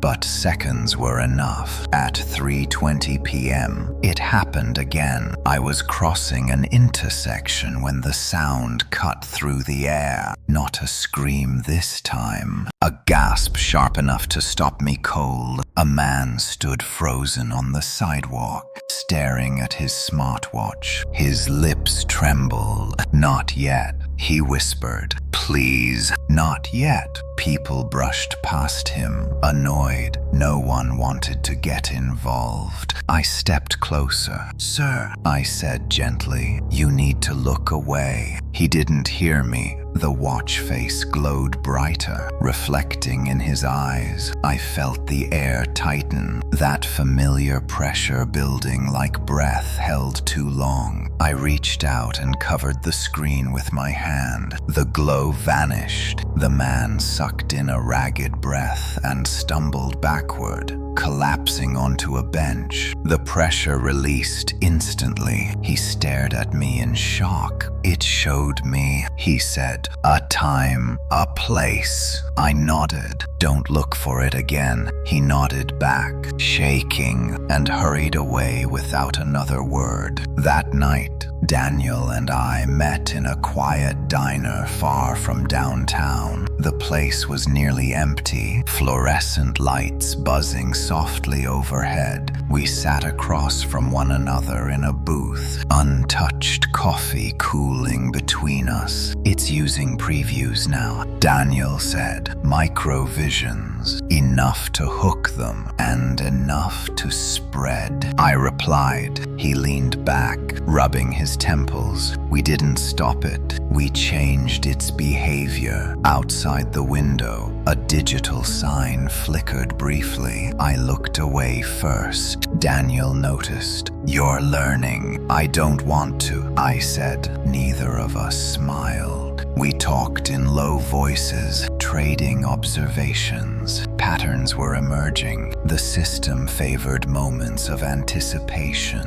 waiting rooms, crosswalks, live events, anywhere people focused together, even briefly, counting without numbers, selection without announcements. You know what scares me most? Daniel said quietly. It doesn't need fear anymore. I knew what he meant. Fear had been obvious, easy to spot. Now it worked through curiosity, through the human need to know what comes next. By the time we left the diner, night had fallen again. The city lights reflected off wet pavement, stretching into long, distorted lines. On my walk home, I passed a small crowd gathered around a street performer, counting backward loudly as part of a joke. Laughter rose with each number. 10, 9, 8. My heart hammered. I pushed through the crowd, clapping my hands hard. Stop! I shouted. It's not funny. The performer frowned, confused. Relax, man. But a few people had already stiffened, eyes fixed, breathing shallow. I grabbed the performer's arm. Change it. Now, he hesitated, then shrugged. Alphabet game, he said loudly.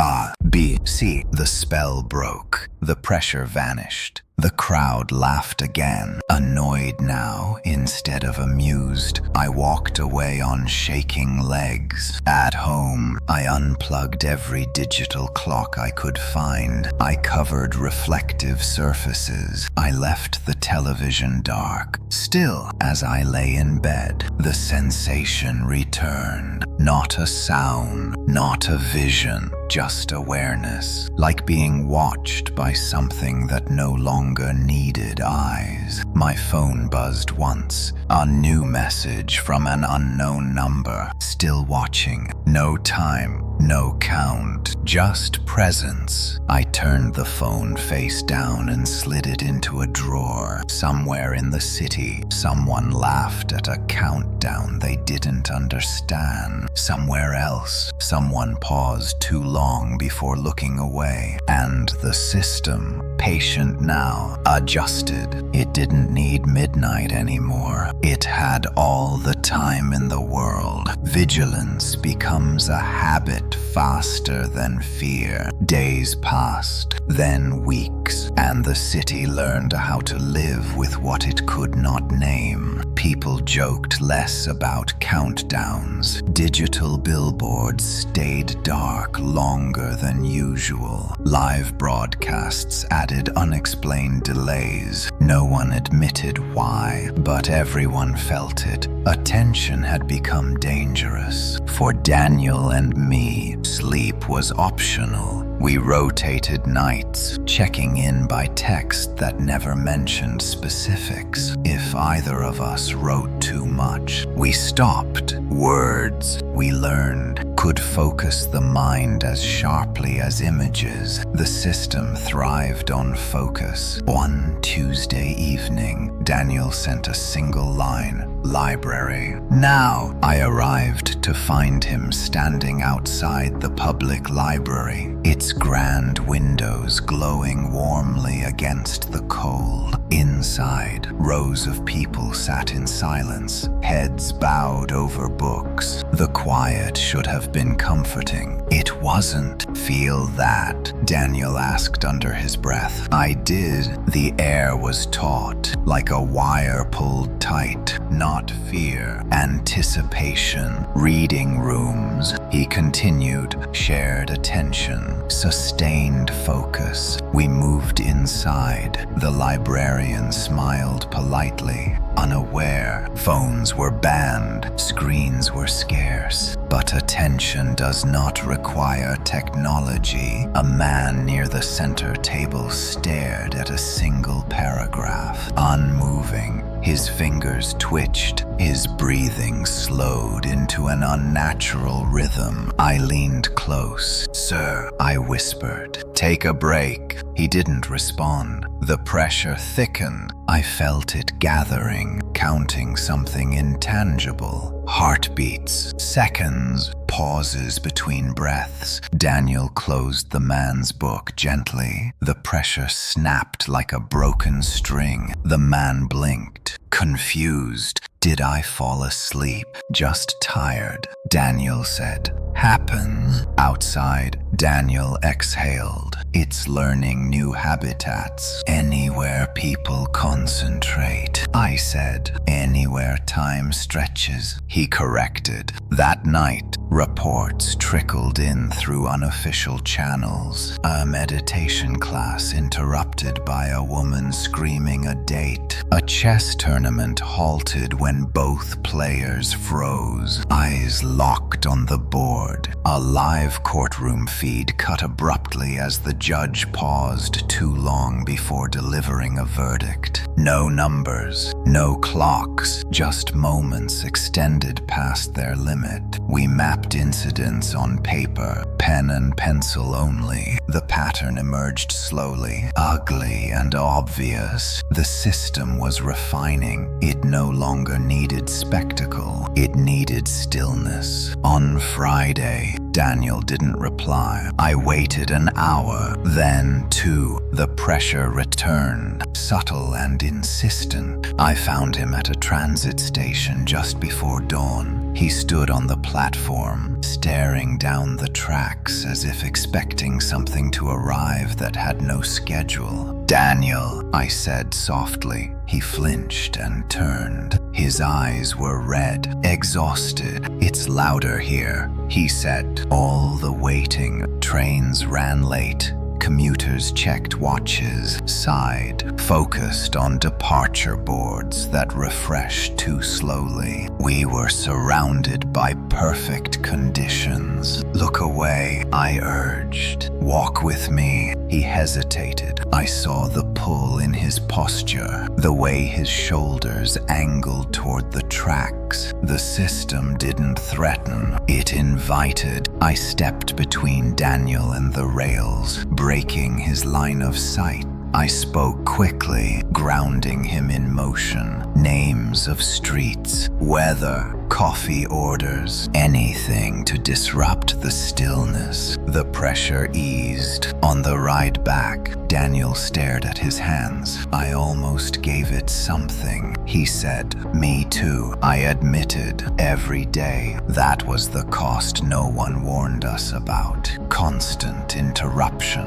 Living in fragments to avoid being whole for too long. Weeks later, the system tested a bolder move. A viral live stream began without warning. A serene image, a shoreline at dusk, gentle waves, a soft voice inviting viewers to breathe and count along. It spread everywhere in minutes. We shut it down where we could, reported, messaged, warned. But it was beautiful, calming. Millions watched. The pressure swelled worldwide. Screams followed. Not many, just enough. The stream vanished. News outlets called it a glitch, a hoax, a misunderstanding. Daniel and I knew better. It's experimenting, he said, scaling without clocks. And people want it. I replied, they want relief. That night, I dreamed of standing still in a white room with no corners. Nothing happened. That was the horror. I woke before dawn, heart racing, with a certainty that settled heavy in my chest. The system did not want to kill us. It wanted us to stop moving. If it could slow the world enough, attention would do the rest. By morning, Daniel agreed with what I hadn't said out loud. We can't keep reacting, he said. We have to inoculate against stillness. We began small, subtle, encouraging interruptions. Noise, movement,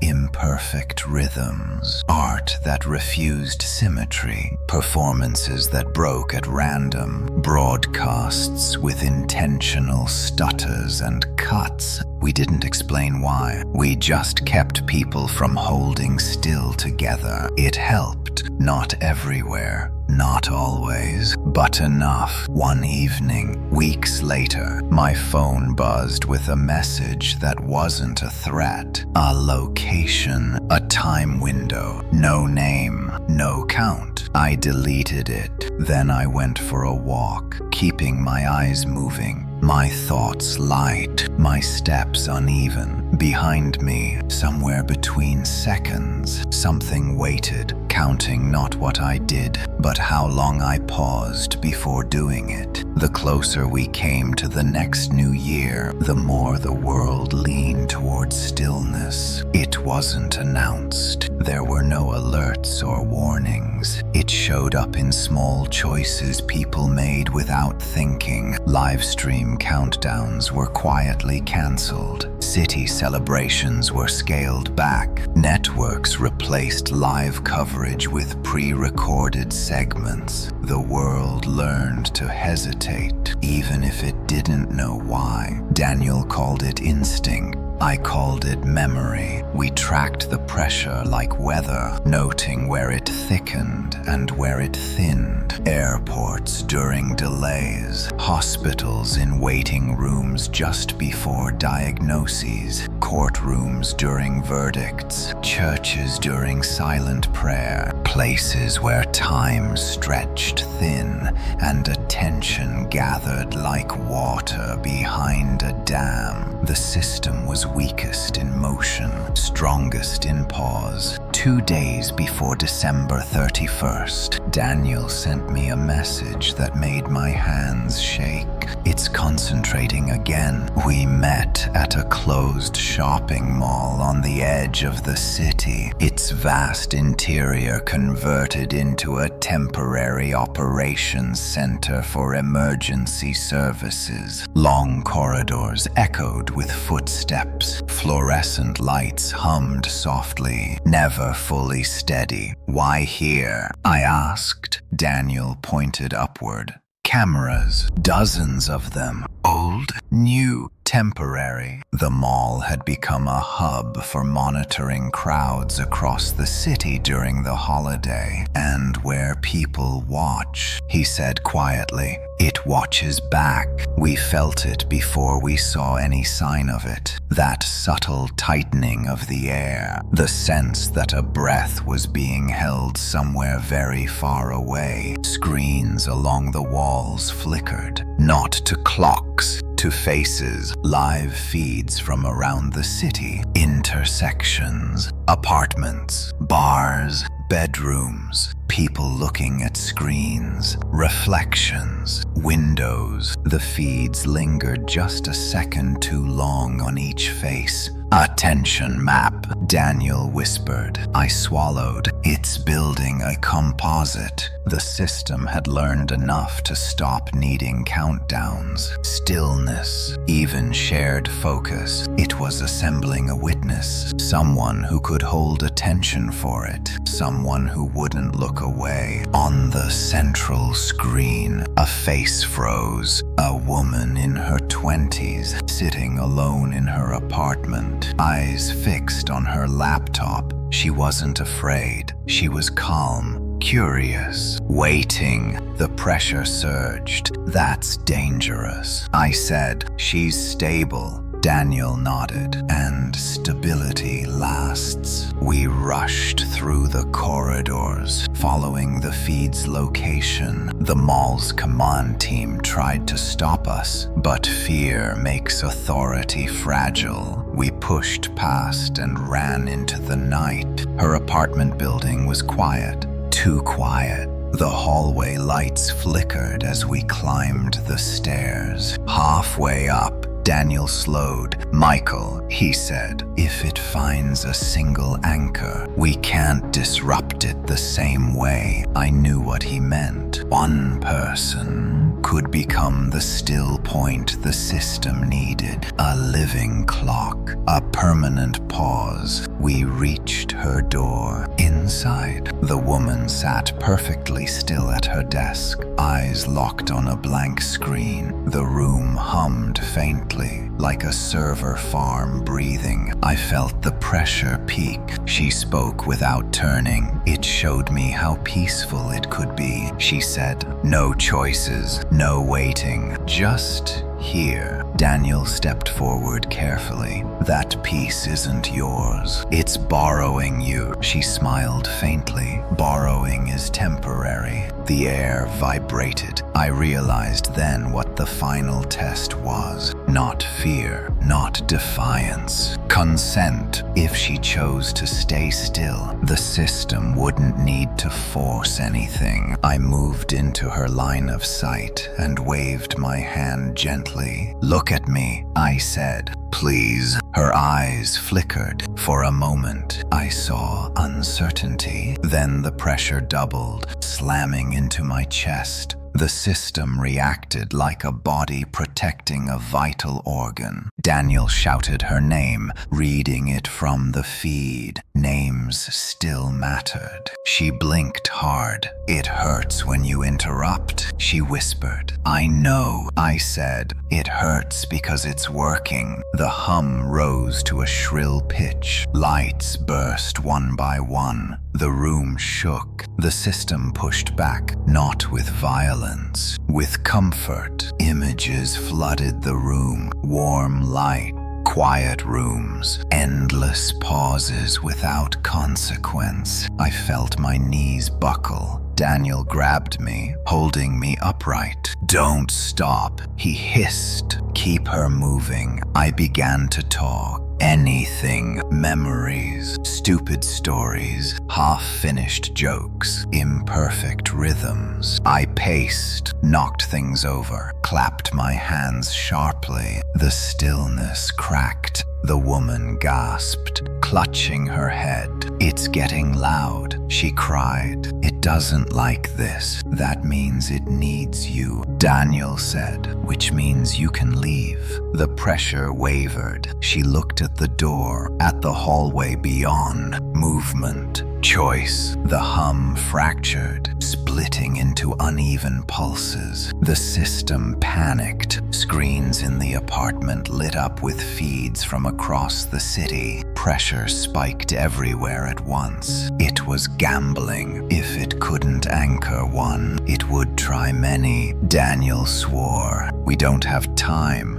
I met his eyes. We both understood. There was one anchor it already trusted, someone who had survived every test, someone who knew how to hold attention, someone who had learned to look without freezing. Me. The realization landed with brutal clarity. The system wasn't hunting me anymore. It was waiting for me to stop moving. I turned to Daniel. "If I stay here, it stabilizes." His jaw tightened. "And if you don't, it fractures," I said. "Everywhere." The woman sobbed softly behind us, pressure easing as her focus broke. Daniel shook his head. "We'll find another way." I wished that were true. Outside, fireworks tests cracked in the distance. Midnight rehearsals for a world that didn't know what it was practicing. December 31st was coming, and the system had finally found what it needed. Not a clock, not a crowd, a witness who wouldn't look away, and I was standing right in front of it. The last minutes of the year arrived without celebration. There were no rehearsals downtown, no test fireworks cracking the sky. City officials called it a precautionary pause, but everyone felt the truth beneath the wording. The world was afraid of standing still together. Daniel and I watched the seconds crawl forward on an old analog watch he dug out of a drawer. No glow, no digits, just a thin hand scraping its way around a circle. 11:57 p.m. The woman from the apartment had been taken somewhere safe, sedated, surrounded by noise and movement. The pressure around her had faded quickly once her focus broke. Around me, it had not. I could feel it gathering, patient and deliberate, like breath drawn deep into unseen lungs. The system no longer rushed. It didn't need to. It had me. "You don't have to do this," Daniel said quietly. We were back in my apartment, the place where everything had started a year ago. The walls felt closer now, heavy with memory. Every reflective surface was covered, every screen unplugged. Still, I felt watched. "If I leave," I said, "it keeps searching. It hurts people until someone else freezes. And if you stay," Daniel replied, his voice tight, "you disappear, not disappear." I corrected, "Anchor." The word tasted wrong in my mouth. The system didn't need obedience anymore. It needed continuity, a witness who would remain aware, present, attentive forever, someone who could hold the world in focus long enough for it to count safely. 11:58 p.m. Outside, distant church bells rang early, out of sync with one another. No one wanted to be precise tonight. "I can keep moving," I said slowly. "I have learned how." Daniel shook his head. "You can't outrun forever." He was right. Fatigue would win eventually. Stillness always does. The truth settled between us, heavy and unavoidable.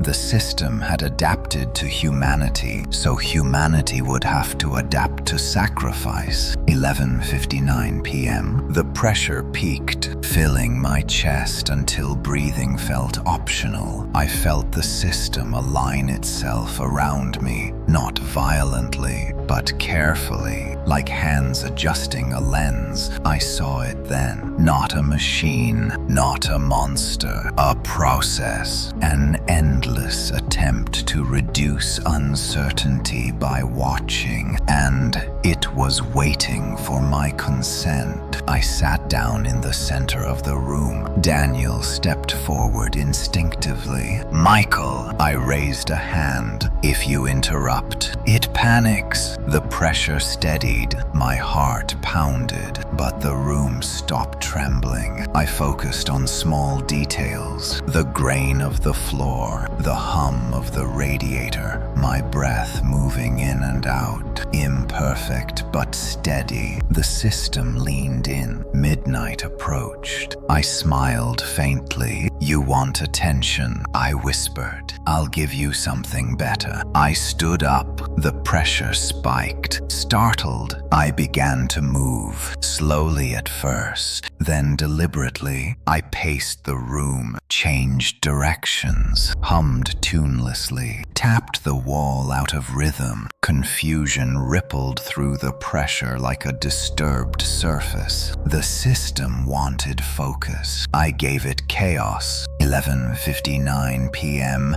and 30 seconds. I spoke constantly. Nonsense. Half-formed thoughts. Memories interrupted before they finished. Nothing held long enough to settle. Daniel understood. He joined me. We crossed paths, broke patterns, laughed at the wrong moments, clapped suddenly, stopped, started again. The pressure fractured. The system strained, trying to lock on, to stabilize, to count. It couldn't. Midnight arrived. Nothing happened. No scream, no number, no release. Just a sudden, staggering emptiness, like something massive had lost its grip and fallen away. I collapsed to my knees, gasping. Daniel caught me. Around the city, later reports would describe the same thing. A moment of dizziness, a collective pause that broke itself apart almost instantly. People moved, talked, laughed nervously. The system failed to anchor, but it did not die. I knew that before my breathing even slowed. As the pressure faded, something brushed past my thoughts. Not angry, not afraid, curious, learning. Daniel helped me to the couch. "Is it gone?" he asked. "No," I said softly. "It's changed again." He looked at me, waiting. "It can't hold stillness anymore." I continued, but it learned something worse. "What?" I swallowed. That attention doesn't have to be quiet. Weeks later, life resumed its shape.